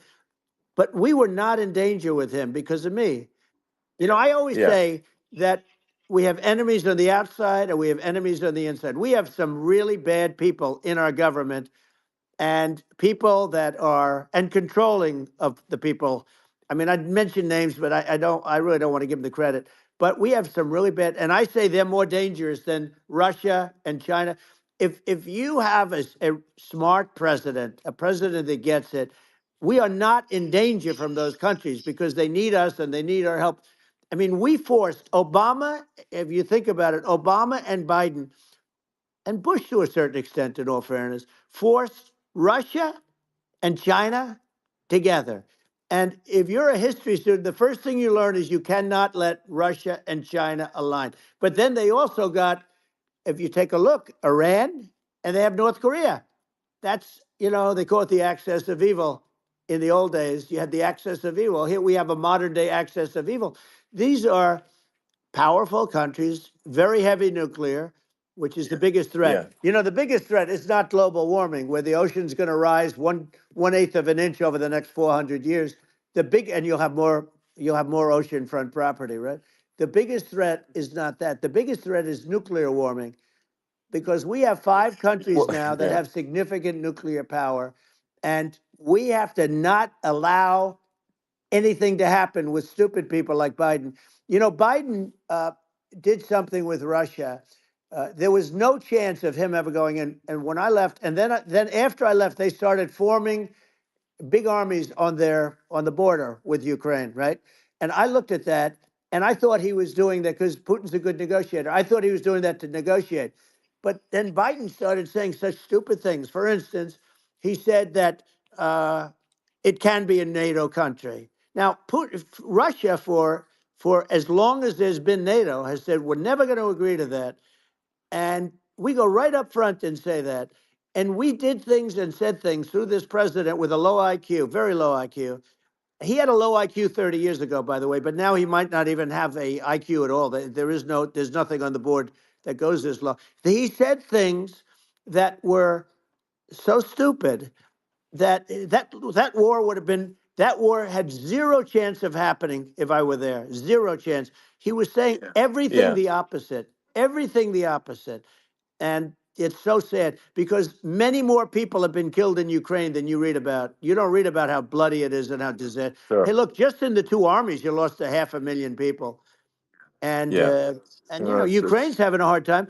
Ukraine, I don't know if you saw Yeah. the article recently, and it's true. You don't hear the true story, but if you think about it, Russia's gone. Russia defeated Germany with us, and they defeated Napoleon. They've been around a long time. They're a big fighting Yeah. force, Sure. Of and it's course. very unfair. And Ukraine now doesn't have enough men. They're now using young men and very old men to fight, and we're in a very bad position. And I'm not going to blame exclusively, but I can tell you I could have stopped that, and a smart president could have stopped that. It wouldn't have happened. But we had a Yeah. man that actually made it. It made it more prevalent. It was so bad. The words that he was using, the stupid threats coming from a stupid face that he was using. I said, this guy's going to cause us a war. He's going to cause us. And let me tell you, Yeah. it can Yeah. lead to World War III. That can lead to World War III. The Middle East can lead to. We have numerous places that could end up in a Yeah. World War III right now for no reason No, whatsoever. I think you're right. I think people underrate the risk of World War III, and it's just when you're looking at the risk of global thermonuclear warfare, it's game over for humanity, and that's it's something that people have, I think, after the end of the Cold War, people have become complacent about, but they actually have forgotten that there are currently a lot of nuclear missiles that have targeting parameters for the United States from other 100%. countries. And one of the things And we're going to do is it's we're going to yeah, build an iron dome over us. Israel has it. We're going to have the best iron dome in the world. We need it, and we're going to make it all in the United States. But we're going to have protection because it just takes one maniac to start something. We're going to have protection, and we're going to have. Why shouldn't we have an iron dome? Israel has one. Some other places yeah, have one that nobody even knows about, frankly. But Israel has it. We're going to have an iron dome. But with all of that being said, to me that's so important, the most important. But with all of that being said, the election's coming up, and the people want to hear about the economy and the fact that they absolutely, sure. can't buy groceries because they don't have enough money to buy groceries. The inflation has killed them. Food prices are up 50, 60, even 100% in some cases. And this stupid administration allowed this to happen. And it's a shame. And that's the thing that people most care about, in my opinion. They care about the border a lot. And we discuss the border at great length. It's nice to have a Yeah, yeah. forum like this where I can discuss something at length. And by the way, you think Biden could do this interview? Do you think that Kamala could do this interview? They would take a pass on No, they you. could not. So they don't need Elon. They don't need Elon screaming out questions. It's pretty sad when you think that somebody that does this for a living can't answer a question or is afraid to do an interview. And in her case, with a very friendly interview, she's got all friendly interviewers. It's pretty sad. Yes, But the absolutely. big thing now is the Well, economy, Elon. yeah, And as much as yeah, I mean, I view nuclear as the single most important thing, but a lot of people don't. A lot of people don't understand that. But it doesn't have to. If I understand it, that's all you need. Because if I was president, you're not going to have that kind of a problem. But the thing that they really is making them angry is what Kamala and Biden have allowed to happen to the economy. It's a disaster with inflation. The inflation, it yeah, doesn't matter what you make. The inflation is eating you alive. If you're a worker or if you're just a middle income person, you can't afford. 4 years ago, 5 years ago, people were saving a lot of money. Today, they're using yeah. all their money and borrowing money just to live. It's a horrible thing Right. that's happening, and we'll end that Well, I think quickly. a lot of yeah, a lot of people just don't understand where inflation comes from. Inflation comes from government overspending because the checks never bounce when it's written by the government. So if the government spends far more than it brings in, that increases the money supply, and if the money supply increases faster than the rate of goods and services, That's right. that's inflation. Um, so really, we need to reduce our government spending, and we need to re-examine. I think we need like a government efficiency commission to say like, hey, where are we spending money that's sensible? Where is it not Right. sensible? And we need to live within our means. We're currently adding, I think, $1 trillion to the deficit roughly Right. every 100 days. That's right. And the interest payments on the national debt have now exceed the defense budget. It's on the order of $1 trillion, It's interest. and it keeps Yeah, I growing. rebuilt our military, largely rebuilt our military, did a great job on it, which was so important. We had jets, we had fighters that were, and bombers that were 70 years old. And we did a great job in that. By the way, then we gave 85 billion of it back to Afghanistan, if you can believe it. We gave them 85 billion. They're one of the largest sellers Yeah, of military equipment in the world. They're selling what we gave them. That was one of the most embarrassing days in the history of our country. But if you think about, let's go back to the economy. We have to bring energy yeah, prices down. Energy started at the price of gasoline Now your cars don't require too much gasoline, so you have a good, and you do make a great product. I have to say, I have to be honest with you. Thank That you. doesn't mean everybody should have an electric car, but these are minor details. But your product is incredible. But the Thank you. gasoline, Elon, is the cost of energy. Not only gasoline, it's the cost of heating your house and cooling your house. That has Sure. to come down. It's gone up 100%, 150, and 200%, and that has to come down. When that comes down, and we're going to Yeah. drill, baby, drill. They stopped drilling, and then they went back to drilling because they went back to the Trump policy. But if they won the day after they get into office, this country will go out of business because they're going to go to an energy policy that's not sustainable, wind and different things. You're not going to have anything. Yeah. And I know you're a big fan of the AI, and I have to say Yeah. that AI, and this is shocking to me, but AI requires twice the energy that the country already produces for everything. So you're going to have to build. We're going to have to build a lot of energy if our country will be competitive with China, because that's our primary competitor for this on the AI. You're going to Sure. need a lot of Well, I mean, electricity. You're going to need tremendous yeah. electricity, like almost double what we produce now for the whole country, if you can believe it. Sure. Well, just going, back to this, like this basic thing, which that people try to make it sound complicated, but it's not. But inflation is caused by government Right. overspending. Would you agree that we need to take a look at government Yes. spending and have perhaps a government efficiency commission that just tries to make the spending sensible and so the country lives within its means, just like a The person does. waste is incredible, and nobody It negotiates is. prices. You used to have a lot of people making jets, and you end up with two companies, and they'll probably try and merge at some point. I mean, I went through it like Air Force, just a thing like Air Force One. One of the first documents they asked me to sign, a general walks in, "Sir, would you please sign this document?" And what is it? Air Force One. That's with Boeing, which is basically two planes, two 747s, and the price was Yeah. $5.7 billion for two planes. Now they're Wow. highly sophisticated. That's They're insane. even nicer than your plane, okay? But much more sophisticated. They're very. I won't say what's on it, but they got a lot of stuff on it. Anyway, but it's Sure. 5.7. I That's a crazy It's a number. crazy number, but I said I'm not going to pay 5.7. I'm not going to do it. I said, who made the deal? Obama and his people. I said, well, then I know the deal's no good. I'm not going to do it. And over a course of about 4 weeks, by my saying I'm not going to do it, I got the price reduced by $1.6 billion for the exact same plane, other than we had a nicer paint job, if you want to know the truth. But for the exact same plane, I saved one. And I said to Boeing, man, you guys must make a lot of money if you can reduce the price by that. But now what I do hear is that they're going back to the Biden administration and wanting big cost overruns, because they see these dopey suckers in there, and they'll end up getting some of the money back. But I shaved it by $1.6 billion for the exact same plane, and you can now take that and multiply that out times thousands of other Exactly. items, and Multiply it by yeah, a the zillion, numbers are and yeah, yeah. astronomical. I agree with you.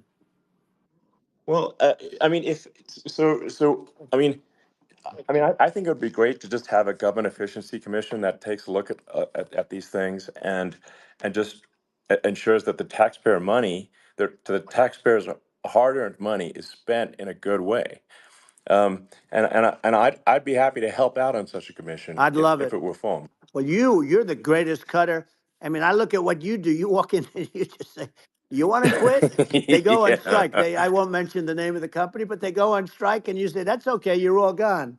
You're all gone." So every one of you is gone, and you are the greatest. You would be very good. Oh, you would love it. But if you look at Argentina. Well, I'd be happy to Yeah, by help the way, out. congratulations. I Yeah. just looked at the number of people that are listening to you and I chat. We'll call it a chat. But Yeah. congratulations. This is very good. I mean, it's great. And you're an interesting character. The new head of a place called Argentina, and he's a big, Malay's he's awesome. great. And Yeah. he's a big MAGA fan, that he ran on MAGA, and he took it to an extreme too. He ran on MAGA, and I hear he's doing really a terrific job.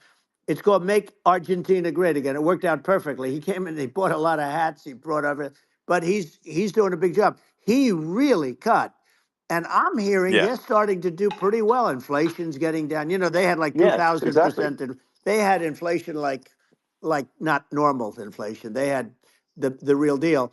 But we're going to Yeah. have that pretty soon. We have. I think we Yeah. have the worst inflation we've had in 100 years. They say it's 48 years. I don't believe it. I think we have the worst. They Yeah. don't include a lot of the items that should be included. You know. Yeah.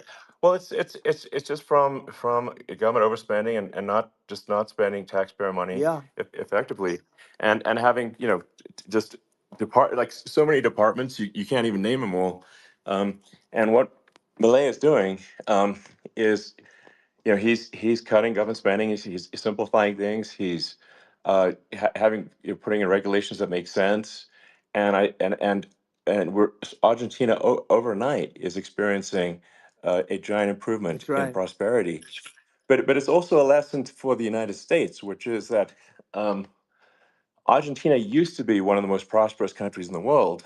Um, Right. in the like in the 30s, 40s, and because of bad government policy, it ruined the country. And if you take Venezuela, for example, Venezuela should be incredibly prosperous. They have phenomenal reserves of everything, oil, everything, and it should be prosperous. But if the government's wrong, it impoverishes the people. And so I think we should not be complacent in the United States in thinking that and taking our prosperity for granted, because if with bad government policy we can run the country into the ground, and that's just something people should bear in mind. Don't take prosperity for granted. Well, think of education. So we're ranked at the bottom of every list of the top 40. We're ranked number 40, number 38. Uh, Norway, Switzerland, Sweden, different countries are ranked good. Actually, China's pretty close to the top. They're a top 6 or 7.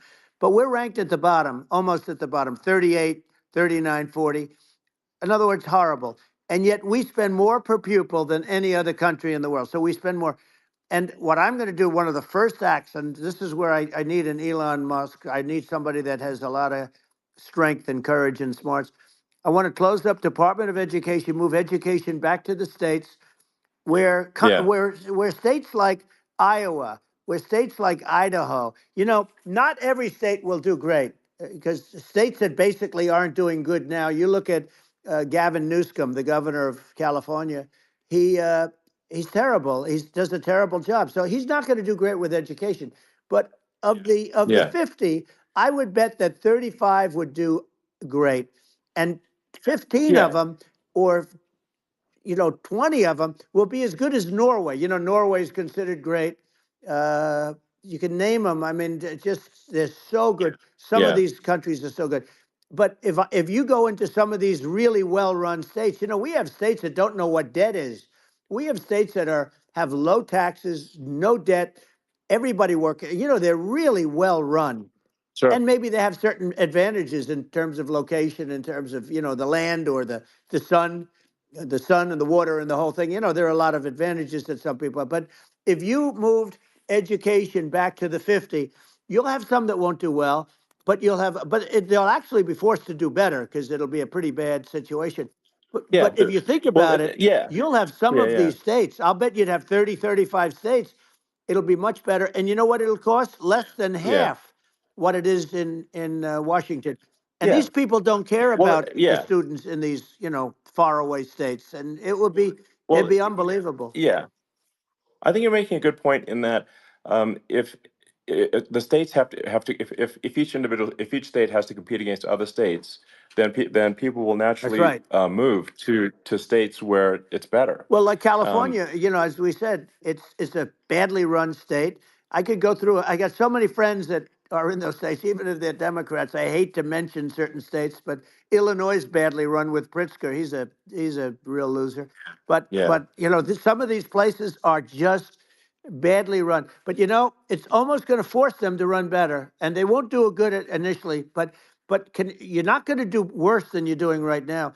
And I would say that yeah, the cost, you would cut your cost by 50 or 60%.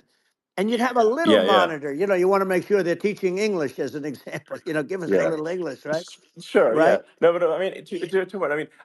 Some of these governors are doing so badly. I mean, they got so many people moving out of their state. They should get U-Haul Salesman of the Year award because they're driving so much U-Haul It's sales. actually Because just amazing. people moving out, Isn't it amazing to you as a businessman that they can even survive? Like Illinois, so many people are leaving, and you wonder, how do they survive? I mean, how do they survive?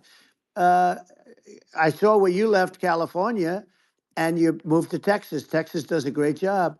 But, I Yeah, mean, I just wonder, how do these states survive when big businesses, a big oil company just left California, as you know, and they moved to Texas. How do these big states survive when they lose so many businesses and their taxes are already really high? The taxes are among the highest yeah. taxes. You almost wonder, how do they continue on? And in many cases, the governors don't do a good job in their crime-ridden places. You wonder, how do they continue to just go on? It's Well, not a good I think there's. situation.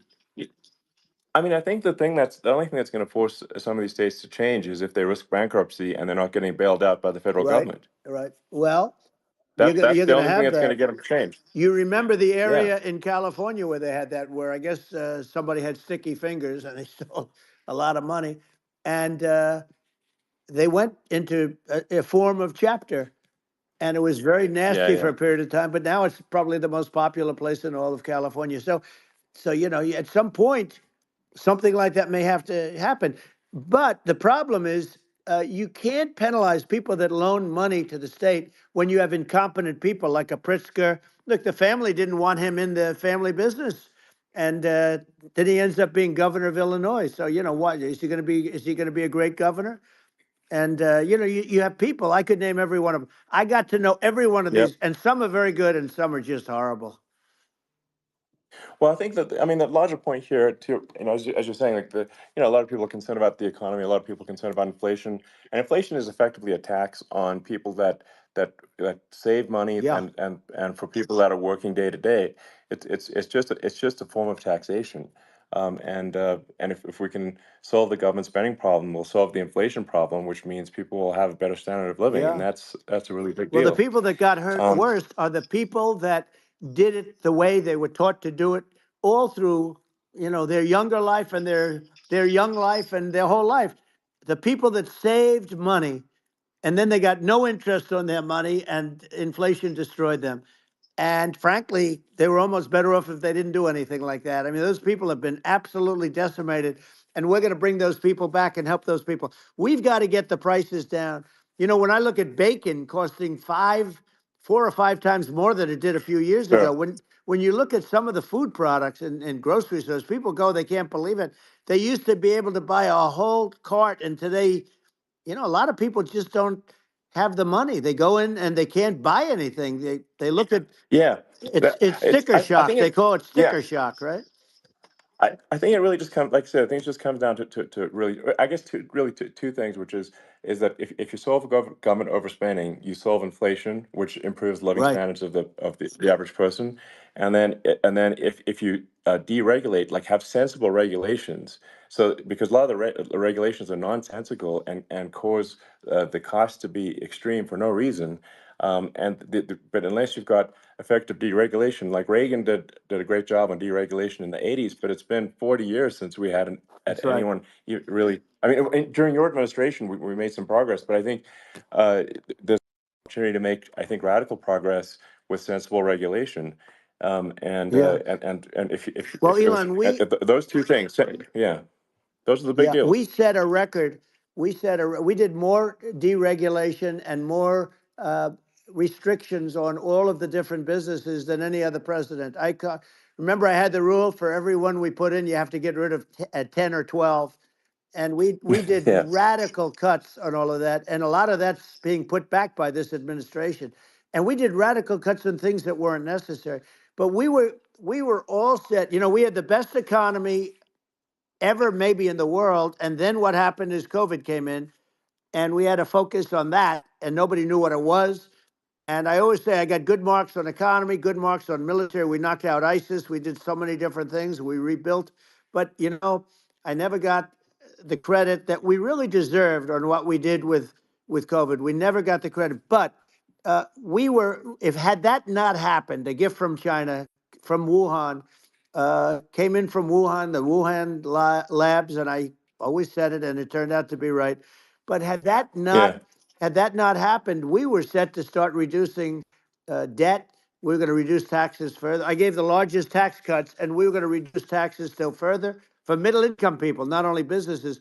But we did it for Sure. businesses because they're the ones that's why we had the great job numbers. But we were set to really start reducing debt. And, we're sitting on the biggest pile of liquid gold anywhere in the world, bigger than Saudi Arabia, bigger than Russia. And we were going to drill and we were going to make so much money. We were going to supply Europe with oil. I had stopped the Russian pipeline and we were going to supply them with oil and gas. We were going to make a fortune. And then the COVID came in and we really had to divert. Then what happened is when they came in, we kept a lot of businesses alive. If I didn't do what we did, we would have had a 1929 type depression. But the problem is when Biden came in, he got trillions of dollars and just started spending it stupidly. You didn't need it anymore. We got over that bad period where everybody was dying and feeling, it was just not a good period. Interestingly, during his administration, many more people died during his administration of COVID than during my administration, and we really got the brunt of it. But people don't realize more people died during his administration than ours. But it diverted us from doing what I wanted to do. But we had the greatest for almost 3 years. We had the Yeah. great, and you know that probably better than anybody. So many of your friends said to me, the best years we've ever had in business were during the Trump years, and also said that African American, Hispanic American were so incredible.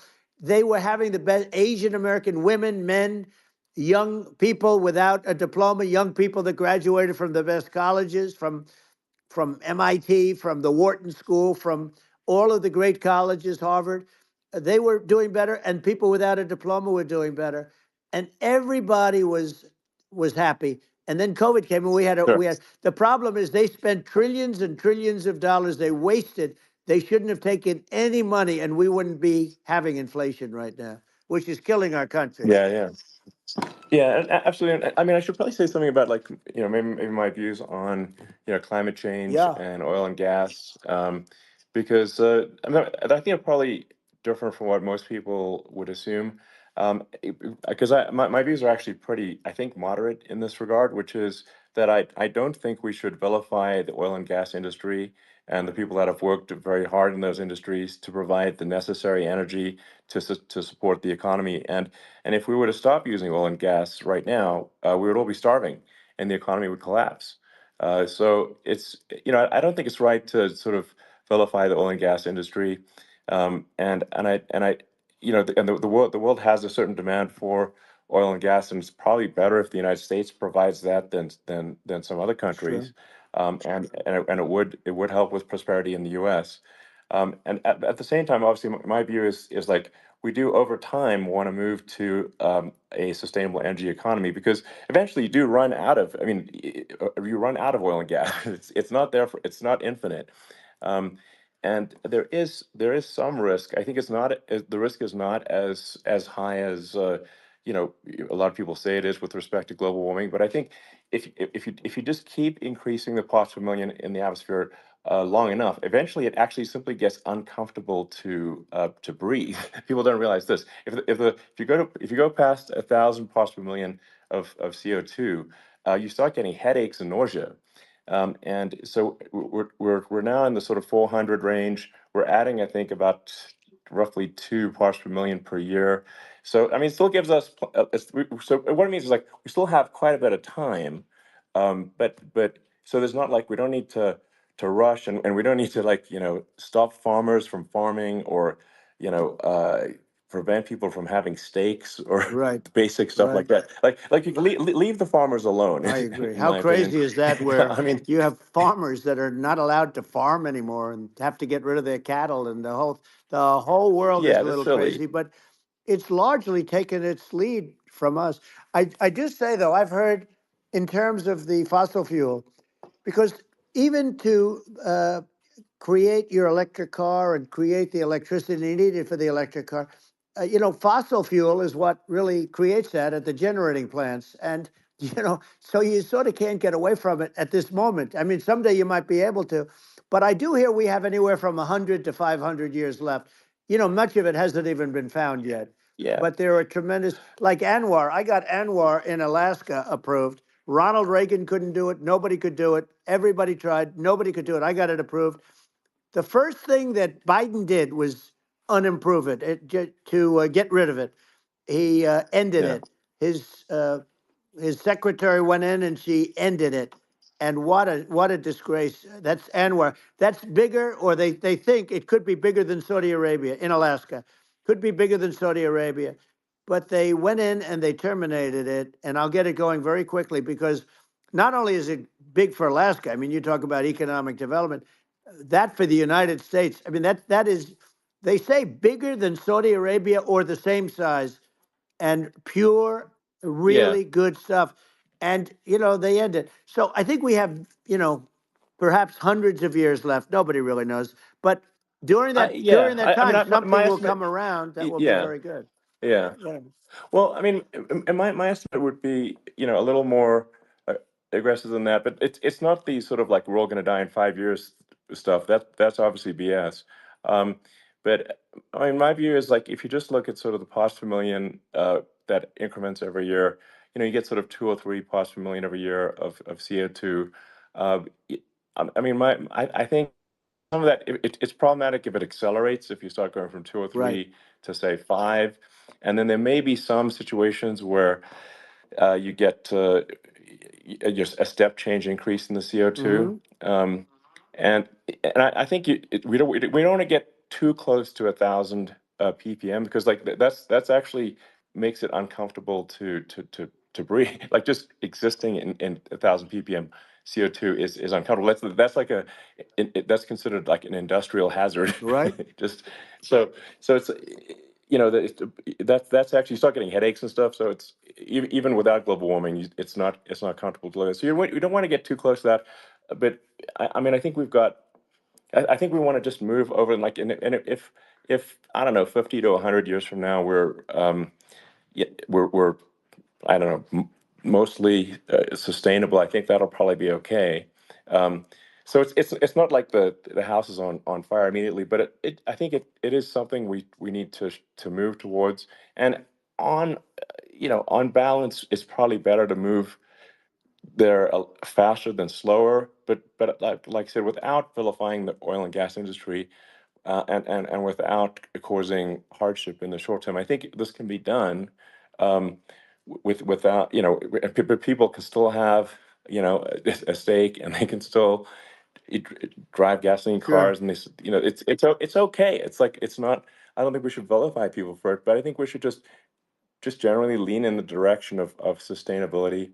And I actually think solar is going to be a majority of Earth's energy generation in the future, and it's certainly trending that way. Hmm. And so you get the solar power, combine that with batteries, so because obviously the sun doesn't shine at night, and then you use that to charge the electric cars, and you have a long-term sustainable solution. And that's what Tesla's trying to move things towards, and I think we've made a lot of progress in that regard. But when you look at our cars, we don't believe that environmentalism, that caring about the environment should mean that you have to suffer. So we make sure that our cars are beautiful, that they drive well, that they're fast, they're sexy. I mean, they're cool. In fact, literally, I mean, this sexy joke, Model S, Model 3, Model X, and Y spells out sexy. It's probably the most expensive joke out there. Right. Um, but I don't know, I like cheesy humor, So, um, but I'm not, I'm a big fan of like, let's have an inspiring future, and Yeah. let's work towards, a better future, and we can do so without demonizing Right. people. I'm okay. You know, It's very interesting. You use the word global warming, and today they use the word climate change because you have some places that go up, and so they were getting themselves in a little trouble with the word global warming, because not every place is warming. Some places are going the opposite direction. But I'm sort of waiting for you to come up with solar panels on the roofs of your cars and on the trunks of the cars. And it just seems like something that at some point you will come up with. I'm sure you'll be the first. But it would seem that a solar panel on the roofs, on flat surfaces, on certain surfaces might be good, Yeah, at least in certain areas of the country where you have the world, sure. where you have the sun. But I would think, and I have no idea because that's not my world, but I would think that this would be something that would be interesting. But the one thing that I don't understand is that people talk about global warming or they talk about climate change, but they never talk about nuclear warming. And to me, Sure. that's an immediate problem because you have, as I said, 5 countries where you have major nuclear, and probably some others are getting there, and that's very dangerous. That's where you need a strong American president because you don't want to have this proliferation. But you have 5 countries and getting more. China is much less than us right now, but they're going to catch us sooner than people think. They're way lower. Russia and us are number one, and I mean, we're sort of tied. And China is far behind, but they're developing at a level that you're not surprised to hear very fast. They'll end up catching up, maybe even Yeah, surpassing. But to me, the biggest yeah, problem is not climate change. It's not, and everything's a problem, but it's degrees. To me, the big problem is the nuclear power. The power of nuclear is so great. And when I talk yeah, yeah. about Nuclear power is underrated. It's I'll awesome. prevent World War Yeah. III, Oh, I will. But the truth okay. is that you have to, because this is no longer army tanks going back and forth and shooting at each other. This is Yeah. a level of destruction and power that nobody's ever seen before. Yeah, and actually, there's the bad side of nuclear, which is a nuclear war, very bad side. But there's also, I think, nuclear electricity generation is Absolutely. You're underrated, right. and it's actually, people have this fear of nuclear electricity generation, but it's actually one of the safest forms of electricity generation. It's just a huge misunderstanding. Um, And if you look at the injuries and deaths, caused by, say, I mean, I'm not going to try to pick on coal mining, but just any kind of mining Right. operation, and there's a certain number of injuries and deaths per year. And you compare that to nuclear. Nuclear is actually way better.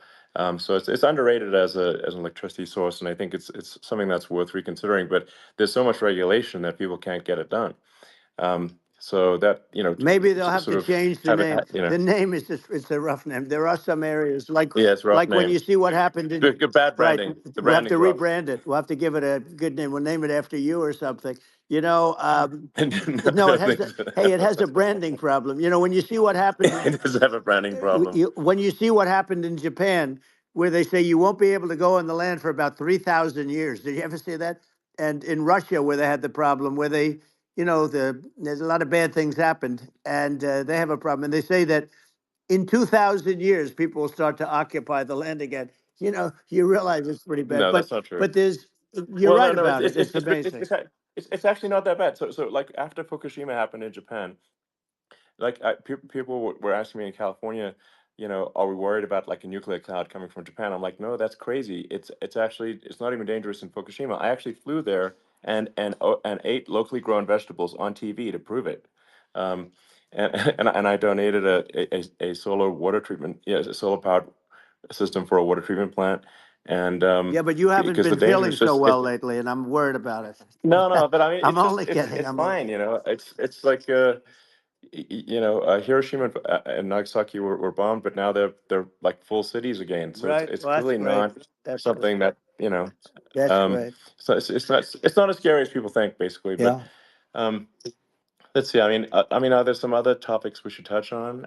Oh, like lawfare. I think Well, we need to be concerned about. what they've done to Um, this country. obviously, Yeah. yeah. Well, we just won the big I mean, case in Florida. This was a Biden administration did something that's never been done in this country, and that's go after their political opponent, me, with this nonsense and just nonsense. And the big case in Florida we won, but they always pick a judge and a jury, and they use local DAs, they use the local attorney generals, like Fani, Fani, spelled yeah, Fani, Fani, and it's yeah, all a big hoax, and it's all run from there. Like in Manhattan, the one of the top people from the Justice Department went in, ran Manhattan, ran the state. The Letitia James deal was run by a person from the Department of Justice, Biden. They've never done this before, Sure. and they set up a very bad precedent. It's called lawfare, warfare.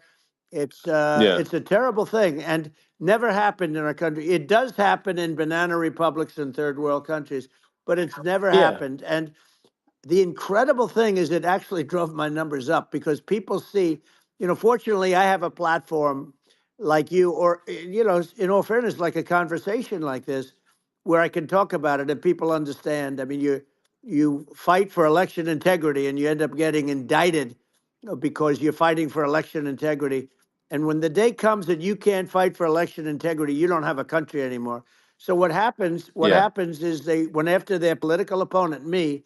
Now Biden's, close to vegetable stage, in my opinion. Okay, I looked at him today on the beach, and I said, why would anybody allow him? The guy could barely walk. Why would anybody allow him? Does Yeah. he have a political advisor that thinks this looks good? He thinks this looks good because it looks so bad, and it's ridiculous. I mean, and he's been doing Right. that Right. for a long time. He can't lift the chair. The chair weighs about 3 ounces. It's meant for children and old people to lift, and he can't Yeah. lift it. The whole thing is Well, crazy. he's clearly not, I mean, he's clearly like we just don't have a president right You now. don't That's have a just obviously the president, and case. she's going to be worse than him Um, because she is a San Francisco liberal who destroyed San Francisco, and then as Attorney General, she destroyed California. You talk about location, and we're talking about the sun and the water and all. There's nothing better than California. She has destroyed that. She was the original DA. She was the original in San Francisco. She was the original Attorney General in California. What she has done to California is, well, you know better than I do. You just left California for a lot of those reasons. And what she's done with crime, with cashless bail, where you kill somebody. I mean, we have states there you kill somebody and they let you out right away. I mean, you don't have to even put up, and then they never find the people unless they kill again, and then they let them out again. Our yeah. country is becoming a very dangerous place. And she is a radical left San Francisco liberal. And now she's trying to protect. Now she's looking like she wants to be more Trump than Trump, if that's possible. I don't think it's possible, but she wants to be more Trump than Well, Trump. yeah. I want a wall. I I want, think that's you know, she yeah. wants to release all the Yeah. prisoners that are in detention, and some of these guys are really bad. Right. That just came Yeah. I out just saw today. that.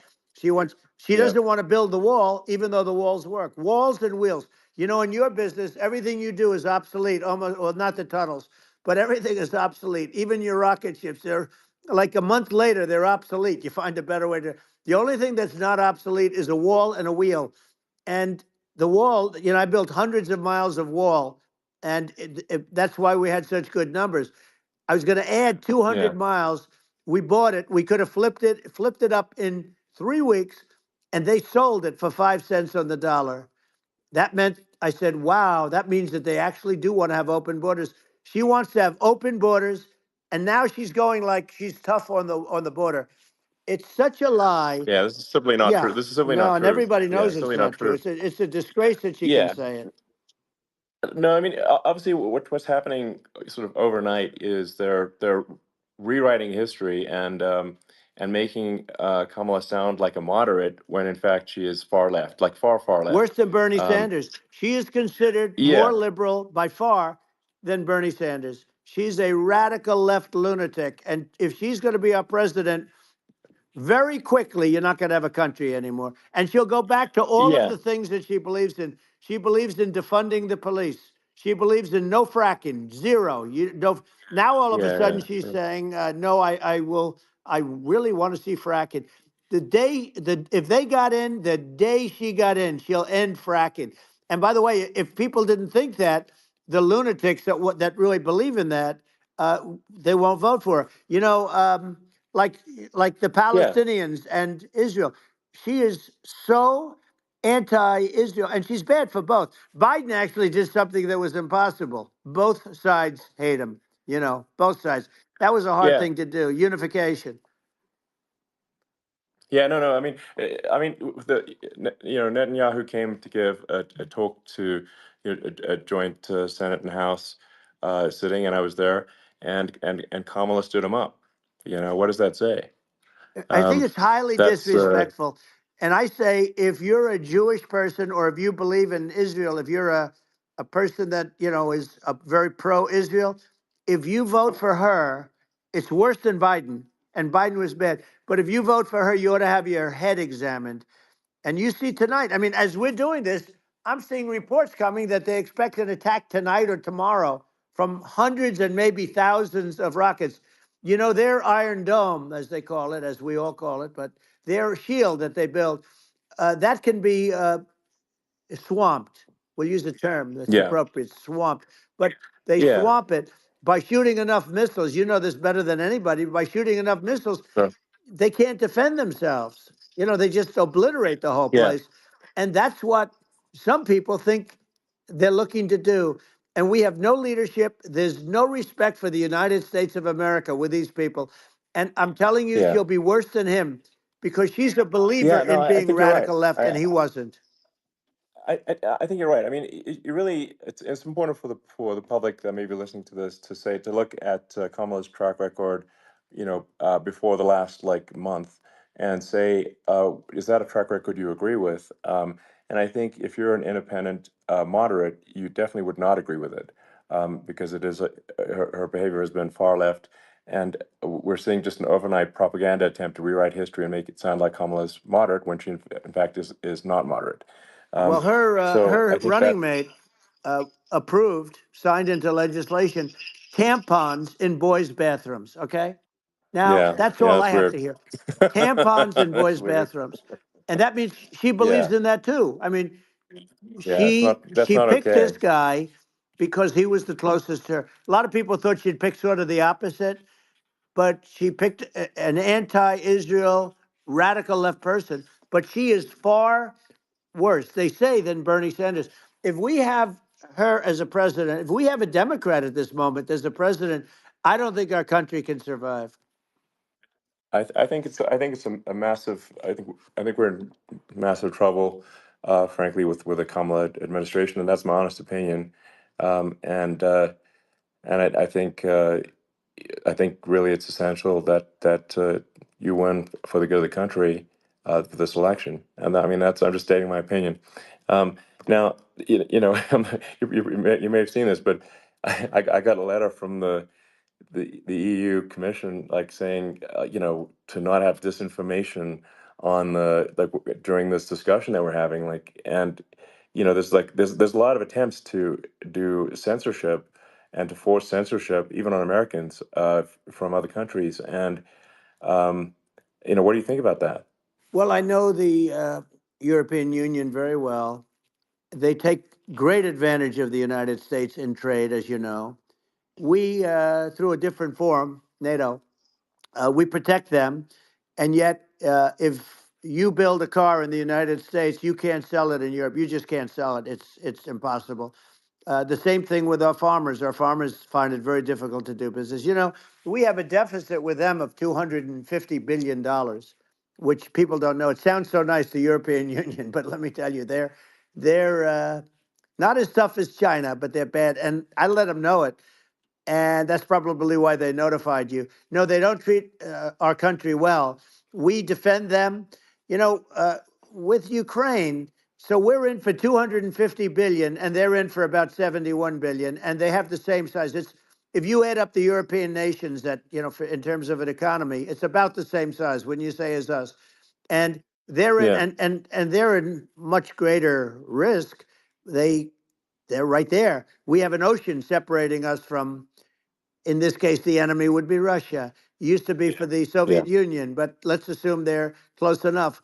And what happens is uh, they're in for 70 something million. I think even less than that, billion, and we're in for about 250 billion, and it could be a lot higher than that.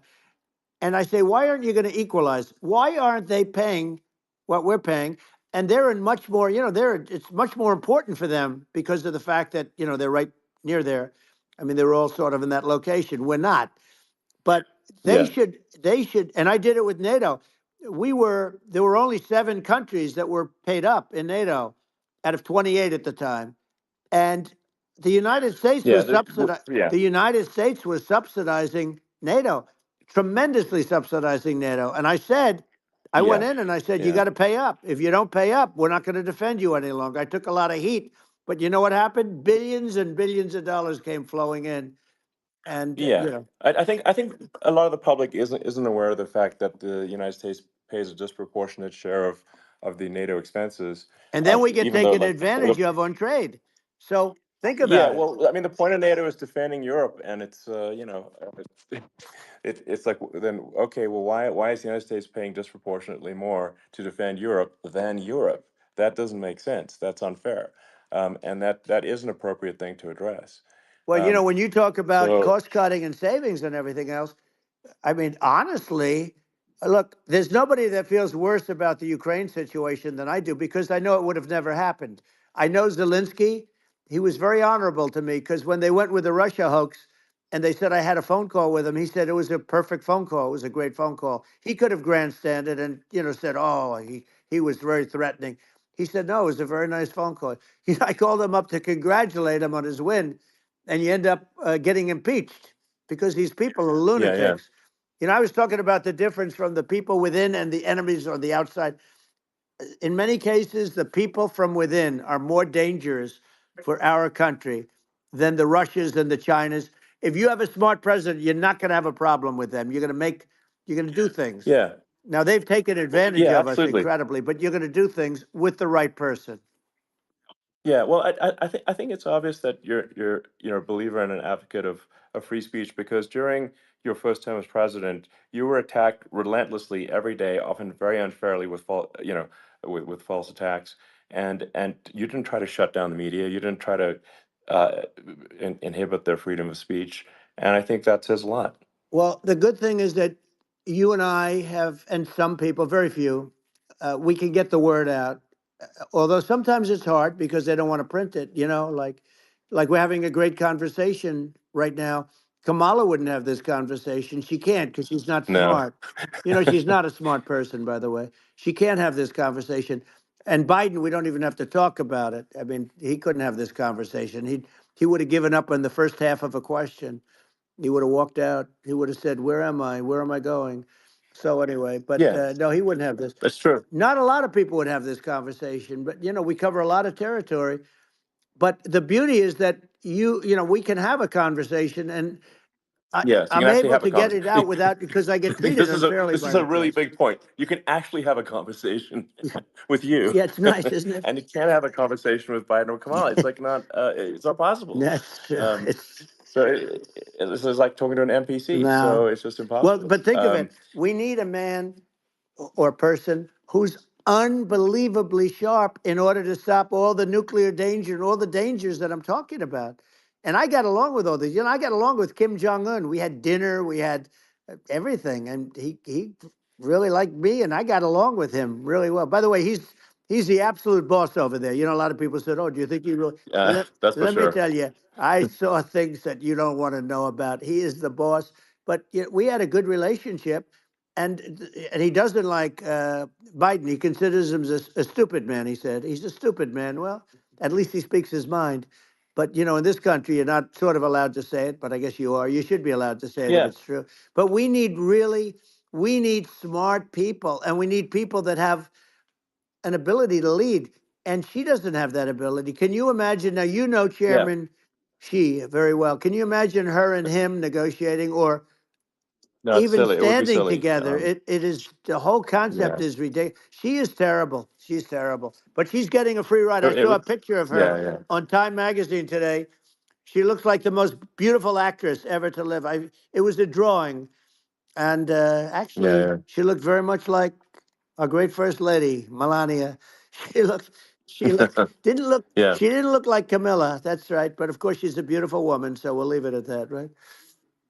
Yeah, well, maybe like I think part of what people in America want to, people in America want to feel excited and inspired about the future. They want to feel like the It's future is true. going to be better than the past, and that America is going to do things that are greater than we've done in the past reach Right. new heights that make you proud to be an American and excited about the future.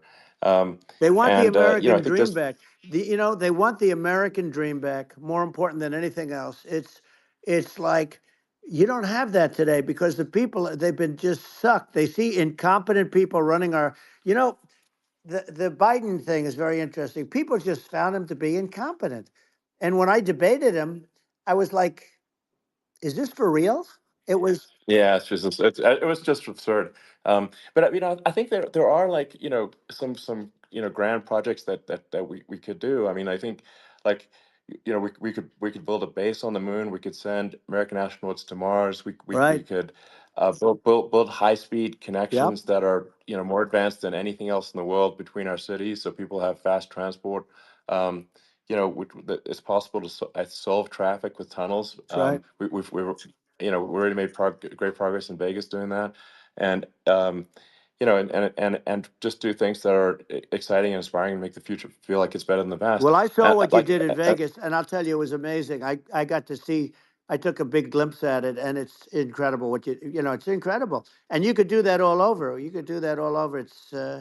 It's deep. yeah, You and don't that's even need much structure. Assuming you're in the right areas. no, it's It's straightforward. amazing. So I think we could do some things that like China's got incredible high speed rail between its cities, but I think it's actually possible with tunnels if with deregulation with an ability to actually where it's like legal to actually do the tunnels. Then you could have high speed tunnels that are actually better than anything else in the world for high speed transport between Yeah. cities, and that would be something that Americans can say, "Wow, okay, we've got something that's cooler than anyone else in the Yeah. world." That's the kind of thing that makes you proud to be an And American. much safer than surface trains where there is a danger there, with people, with crazy Yeah, people. It's much safer, much better. And, it's sad because I've seen some of the greatest trains. I find it fascinating. And I've seen the systems and how they work, and the bullet trains, they call them, I guess. And yeah, they go unbelievably fast, unbelievably comfortable with no problems. And we don't have anything like that in this country, not even close. And yeah. it doesn't make sense that we don't. Doesn't make sense. Yeah, and I think also like there's I'm kind of hopping on the excess regulation, but I think something that um like I think people can generally understand is that what happens with laws and regulations is that there's more and more of them every year, and unless there's a process to clean them up, eventually everything becomes You're right. illegal, and that actually it slows down the development of new technologies. I mean, if you take the sort of like I think there's room for some reform at the FDA Yeah. for Yeah. improving the speed with which we approve drugs that could help save lives and improve people's Yeah. lives.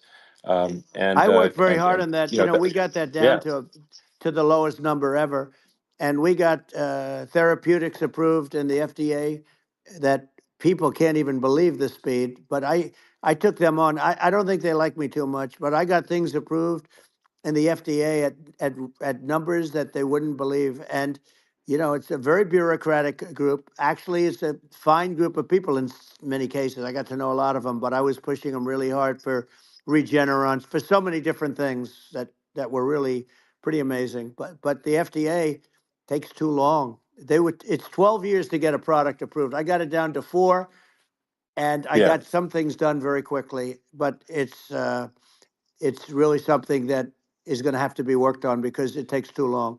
Just takes too long. Yeah, it just takes too long, and it's you end up in the same with the approval, but it's just it takes years instead of something that I think could potentially take Yeah, months, and that improves people's lives. I yeah, think and but I just wanted to sort of hop on this point that like there has to be an active process for reducing rules and regulations, because otherwise they just keep building up every year, and yep, you get like hardening of the arteries, and eventually everything's illegal or takes forever, and then we just we just ossify as a society. We can't make any yeah. progress, and that's it's a really big Well, deal. Elon, just So getting back to the FDA for 1 second, I got something done called Right to Try.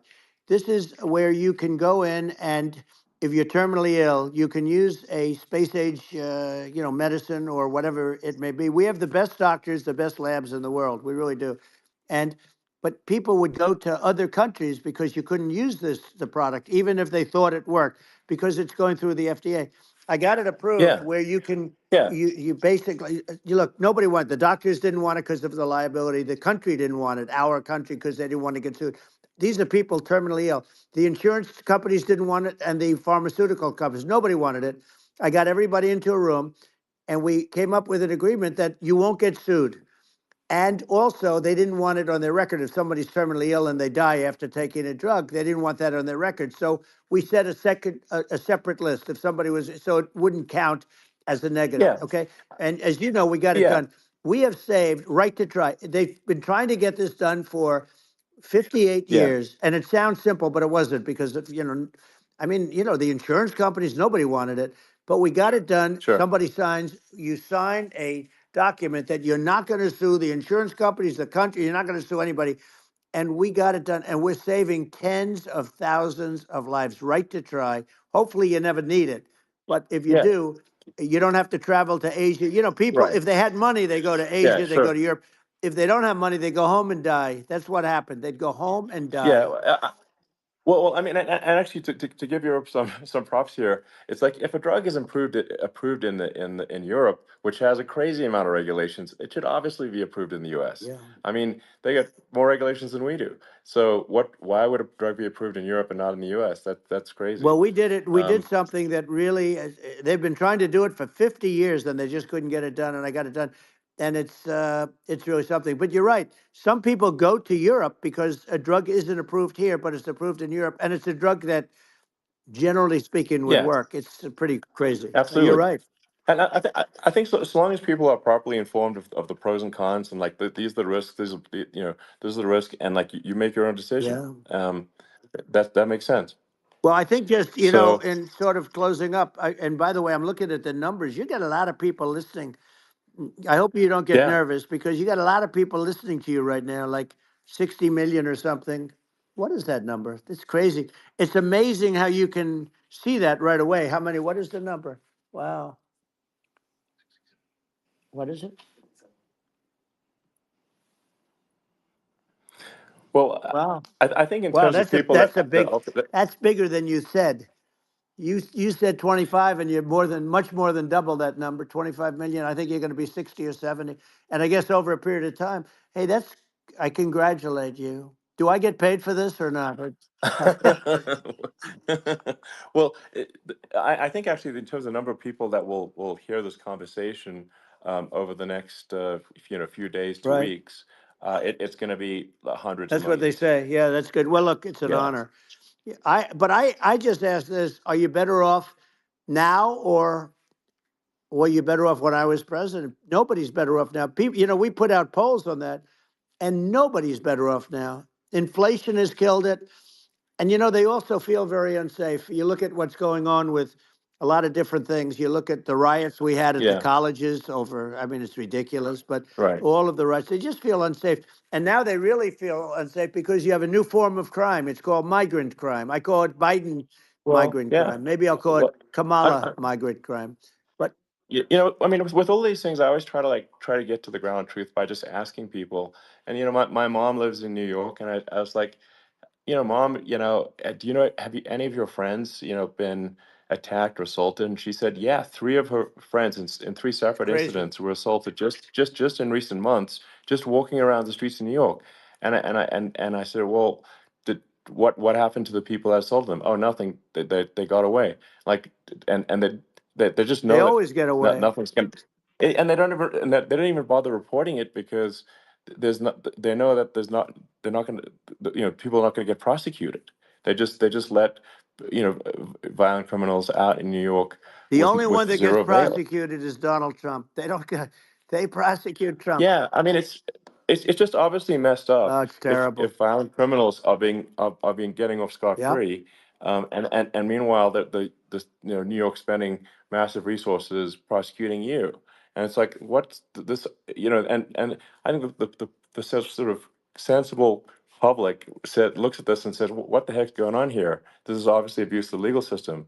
Um, the legal system is supposed to be protecting the That's right. public from violent criminals, and it should be obviously allowing the public to make their own decision about who should be president, as opposed to some legal case. Once they start this precedent, because this can go on with the next one. I mean, this is a very bad precedent what they're doing in terms of going after their political opponent, and that's all it is. It's going after their political opponent, Yeah, and then you get a judge who's a strong Democrat, and I'm being nice when I say that. In many cases, crooked as hell, but you get a judge and you go into an area where a Republican gets 3 or 4% of the vote, and you'll have a jury pool yeah, with people that hate Republicans or hate. It could sure, also be the other way though, of course, because it could start the other way in areas where they hate exactly. Democrats, and you get into a Yep, Pandora's box. It's a very dangerous thing for this country, and a very dangerous thing even for the state. New York City is yep, losing. New York absolutely. City and state lose a lot of business over what they did to me, because these people say we don't want that to happen to us. That's no justice system. You have an unfair system of Yes. justice, and it's costing New York State a tremendous amount of money. People are leaving and companies are leaving, and they won't come back. So all of that stuff is important, but the economy now is the big thing, and we can turn that economy up so fast, and people are going to be back again. We're going to get rid of Yeah, inflation. I think there's a lot of Right. opportunity. Absolutely. Absolutely. So And I just I want to think I I want to think congratulate you. You've done an amazing job. You have definitely got a fertile mind. We can talk. You and I can talk about rockets and it's kind of you to say. Thank you. tunnels. We can talk about tunnels and rockets and electric cars. So many things. And now you're into the AI, and that's going to be another beauty, I'll say. So Yeah. it's an amazing thing you've done, Elon. It's an amazing thing, and I Well, congratulate you. I mean, thank you. And well, I mean, I just say here, here's to an exciting, inspiring future that people can look forward to and be optimistic and excited about what happens next. And that's the kind of future that I think you will bring as president, and that's why I endorse you. Well, I appreciate that. That endorsement meant a lot to me. Not all endorsements mean that much, to be honest. Your endorsement meant a lot. And, we have a phrase, make America great again. It's pretty simple, but it really says that we want to make America great again. And we can do it. We can do it now. But if we were going to suffer another 4 years like we've suffered for the last 4 years, I'm not sure the country can ever come back. That's how bad it is. It's so bad. We have to do a lot I of think that's a things. very real Yeah, risk. it's a big That's a risk. very real risk. Yeah. And it's I'd just like to note to people listening, like I've not been very political before, and if you look at my record, I've actually been I'm not like some they try to paint me as like a far right guy, which is absurd because I'm like making electric vehicles and solar and batteries helping with the environment, and and I actually I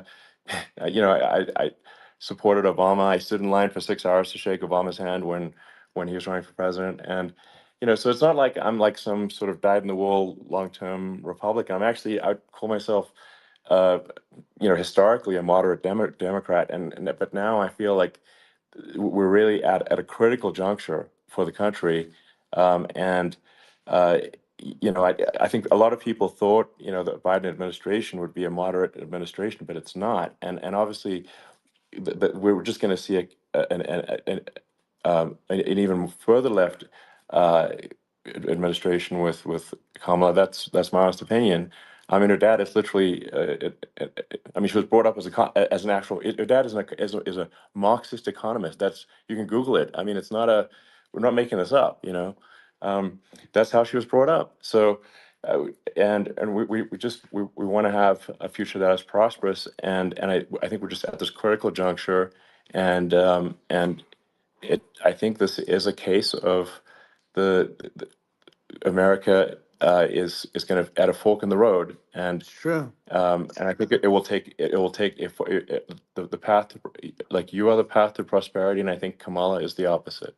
Then that's my honest opinion. I'm gonna get attacked like crazy, and I've also experienced quite a bit of lawfare myself, and but I'm just trying to tell people my honest opinion, and I haven't been really active in politics before, and I'm just trying to point out that my track record historically has been moderate, if not moderate, slightly left, and so this is to people out there who are in the moderate camp to say I think you should support Donald Trump for president. And I think it's actually a very important junction in the road, and we're in deep trouble if it goes the other way.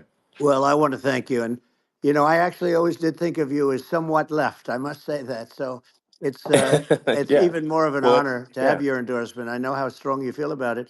But, when you think of her, San Francisco, 15 years ago, I had a great friend, Bob Tish. He said it's the greatest city in America. And now it's almost not livable there. And California likewise. And she was involved in the destruction of San Francisco and the destruction of California. And she will be involved in the destruction of our country if people are so unwise as to elect her. And I hope that doesn't happen. And I hope the elections are going to be run honestly. And we're going to turn this country around. We're going to do things and we can do it fairly quickly. And we have to get rid of the criminals that have been, given to us by other countries as they laugh. They laugh at Yeah. us. They think we're stupid to accept these people. These are radical, stone cold killers in many cases and terrorists. And they're in our country by the hundreds of thousands. Yeah. And we have to take Yeah. them out. Yeah, I mean, if I could summarize it, perhaps, I think these are issues that I think most people in America would agree with, which is that we want safe and clean cities, we want secure borders, we want sensible government spending, we want to restore both the perception and reality of respect in the judicial system, just, stop the lawfare, and I think that's like, and how are those even right wing positions? I think those are that's just common sense, and that's I mean, would you agree with that? 100%. I don't understand, the whole, they call it progressive. They don't like the word liberal anymore, but call it liberal or progressive. I don't understand how somebody could say that it's okay for them to empty prisons into our country. And again, I told you their Yeah, crime rates definitely all not over the world okay. are going way down, which makes sense. In fact, the next time what we'll do is if something happens with this election, which would be a horror show, we'll meet the next time in Venezuela because it'll be a far safer place to meet than our country. Okay. So we'll go, you and I will go and we'll have a meeting and dinner in Venezuela because that's what's happening. Their crime rate's coming down and our crime rate's going through the roof. And it's so simple. And you haven't seen anything yet because these people have come into our country and they're just getting acclimated. And they don't know about being politically correct law enforcement or lack of law enforcement. And our police, I have to just end with this. We have great police. We have great law enforcement, but they're not allowed to do their job. They have to be able to do their Yeah. job without being destroyed. Well, absolutely, and it's obviously demoralizing if you're a police officer risking your life to arrest violent criminals who could kill you and do kill you sometimes, and then you arrest the violent criminal, and then the DA doesn't prosecute, and they just let the guy out. Right. Well, then, like, why should a police officer risk their life uh, to arrest a violent felon Well, even worse, if Elon, nothing's going to happen? even worse, they prosecute the police officer. They go after it and they prosecute the police officer and they take away his pension. They take away his Yeah. job. He loses his family. He loses his house. Well, I thought it was very telling, like incredibly telling, that when there was that case where sort of a gang of thugs beat up police officers. I think it was in Times Yep. Square in New York, and and then nothing happened to those guys. They were let out, zero bail, and I think a bunch of them were given free tickets to California. Well, what is I mean, that is a gross indignity against the United States, and that's how, I mean, this is insane. Like, have we lost all pride? What that how can such a thing be allowed to occur? I've never seen anything. You know? We see where they get shot. It's a very dangerous profession, but it's something they're very proud of and they want to be able to do their job. But I've seen them get shot. I've seen a lot of things. But I've never seen where these guys are standing in the middle of a big street, everybody watching them, and they're literally boxing, like punching, stand up fighting a police officer. There were two of them, and you Yeah, had about six yeah, of yeah. these guys, and they're punching the hell out of them. And in their own country, they would be dead if they did that. They'd be shot. They Yes. would be shot instantly. And they come from these countries, and it's taking them a while to realize that we don't do that in this country. But in their own Yeah. country, if they stood on a street and had a fight with a police officer, they would be shot. There's no political correctness. And it's such a sad, Yeah, it's it's just such a sad thing to see. And that's the reason you have crime, by the way, yeah, because we don't do anything about yeah. it. Yeah, we just cannot have a situation where our police officers are beaten up on camera by a gang of illegal immigrants, and then nothing happens to the guys that beat up the cops. I mean, and they're let out. This is Well, we're going to unacceptable. change it, Um, and we're going to get them out of the country. You know, when I first got involved, they said you couldn't get them back to these countries. You couldn't take them back. In the case of Guatemala, Honduras, El Salvador, some others, you couldn't get them back. And I said, really? Oh, you can't get them back? Because under Obama, he couldn't get them back. They'd fly them in, and they'd put planes on the runways in these countries, so you couldn't land the plane. They'd bring them back. And the generals told me, sir, we can't bring them back. The countries won't accept MS-13 gang members. They won't accept them. And I said, really, how much do we pay these various countries in terms of economic aid, which is also somewhat ridiculous? And the answer was $750 million. I said, good. Tell them they're in default. They're delinquent. We're not paying them anymore because they won't accept yeah, it. it's And you know what happened? They all called me, yeah, every one yeah, of them. They said, we would be honored to take them back, sir. We would be honored. It was so easy. But it's one of those things. And we got them back. We took in so many, the MS-13 is probably yeah, the worst gangs in the world. They're the most vicious, violent. We took them out of here by the thousands and got them out of here. And their countries took them back. And because I said, you're not getting any more economic aid. And once I said that, they were nice. They wouldn't take them back for yeah, Obama. They yeah. wouldn't take them back for anybody. And now we have a problem because we have this guy, and they don't take him back anymore with Biden because they don't respect him. Yeah, yeah. It's just gotta be done. We just can't have whether they're citizens or not citizens. We can't have because they won't prosecute citizens either. Not just illegals. So that if it's you can't have violent repeat violent offenders that are not that don't get That's incarcerated right. because they will obviously by definition continue to hurt people. I think where part of this comes from is that there's and I do sort of consider myself liberal in some ways. I mean, it's just that you want to have empathy for Right. people. Obviously, you want to have empathy for people. I totally agree with that. You want to have empathy, but you also have to have empathy for the victims of the criminals. And if you just have empathy for the criminals, it's actually shallow empathy. It's not real. You're not thinking. You have one layer deep empathy. You got to say like, what if you don't incarcerate this person? Who are they going to uh, hurt? Who are they might kill someone. They might rape someone. If you don't incarcerate them, you have to have empathy for the victims. And there's a lack of empathy for the victims of the criminals, and too much empathy for the criminals. It doesn't make sense. That's why you want to have deep empathy for society as a whole, not shallow empathy for That's right. criminals. And we have to give our police officers the dignity and the respect that they deserve. And we have to let them do their job. They can do a great job, but we have to let them do their job. And if we don't do that, it's going to all disappear. There's never been a society like this where you're allowed to do anything you want and nothing happens. And I'm talking about violent crime. And it's going to get more violent because these are really, really violent people. And we're going to get them out of our country and we're going to get them back to because they were sent here by the presidents and by the various people that run those countries. And I know every one of those guys. And they're smart people and they're streetwise people. And they really think that the USA is stupid. They think we're run by stupid people, and they happen to be right. But when I was there, we had no problem. We got them out. We took out thousands of MS-13 gang members. We brought them back. And now, again, it's the same old story. We don't do it. And they actually gave them a big increase in aid. They raised it up to billions of dollars, and they get nothing for it. So I hope everybody's going to vote for Trump, and we're going to get this country straight. And Yeah. I didn't need this. I, I'm I, like you. I didn't need this. I had a very nice yeah. life. I didn't need to go Yeah. through Yeah. court systems and go through all the other stuff and run at the Sure. same time. I have to run. I have to go through fake trials with, in some cases, corrupt judges, totally corrupt judges. I didn't need it. I had a nice life.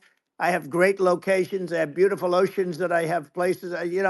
This was, but I felt it was important. And if I had to do it over again, you probably think I'm crazy for doing it, actually. But if I had to do it over again, I would have done it over again, because this is so much more important than me or my life.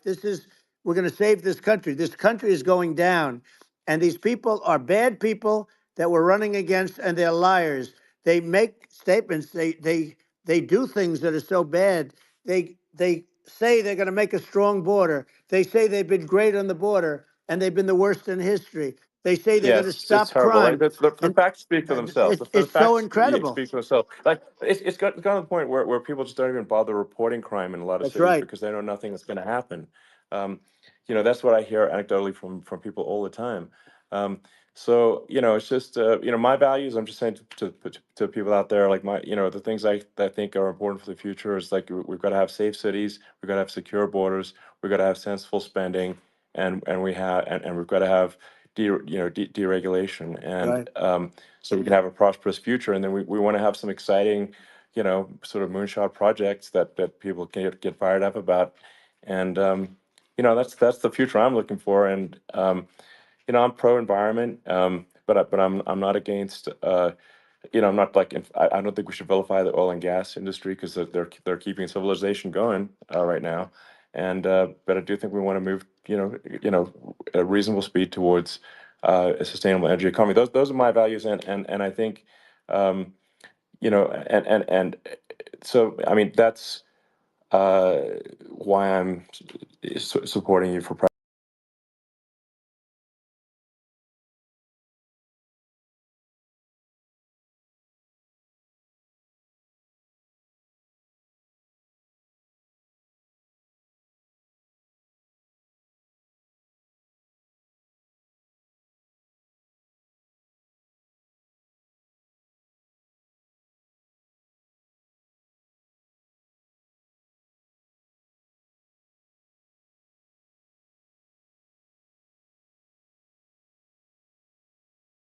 Morning and going to a job that they love, not a job that they can't stand, or not any job at all where they have no money, where they Yeah, literally have no money, and then they end up with violence and lots of other problems. No, we're yeah. going to do some great things. And I learned a lot in the first. We had a great economy and all of that. We rebuilt the military. We did so much, but I also learned the best people. I learned the good people, the smart people, the dumb people, the people that can do things. The people, you learn. When I first came in, I tell people I was in Washington, D.C. only 17 times, according to the fake news media. I was in 17 times. I never stayed over. And you don't know people. You rely on other people to give you names, and then you realize the people you relied on weren't so good. Now, we had great people, but we also had some where I wouldn't have, used them had I known. Now I Yeah. know everybody. And I think we're going to really turn things around fast. We have no choice. Otherwise, we're not going to have a country. And I really appreciate this. Has been, to me, it's been a lot of fun being with you. You're an amazing guy. You've done an incredible job and a great inspiration to people, a great inspiration. And I hope you keep going and just continue to do well. And we're going to have a big election coming up. And I think November 5th will be the most important day in the history of our country. I think that election will be the most important election. And I think it'll end up being maybe the most important day in the history of our country, because if Yeah. we don't win, I just feel so sorry for everybody. No, I think we're at a fork in the road of destiny of civilization, and I think we need to take the right path, and I think you're the right path. So I think Well, that's what it comes down to. thank you very much, Elon. It's a great honor, and we'll do it again sometime. And it's been really fun, and I hope you got a lot of viewers. I hear you got a lot, but I hope you Sure. got Yeah. I know you got a lot of them. So I appreciate it. I'll see you soon. All right. Sounds good. Thank you. Thank you, Elon. Thank you very much. Bye.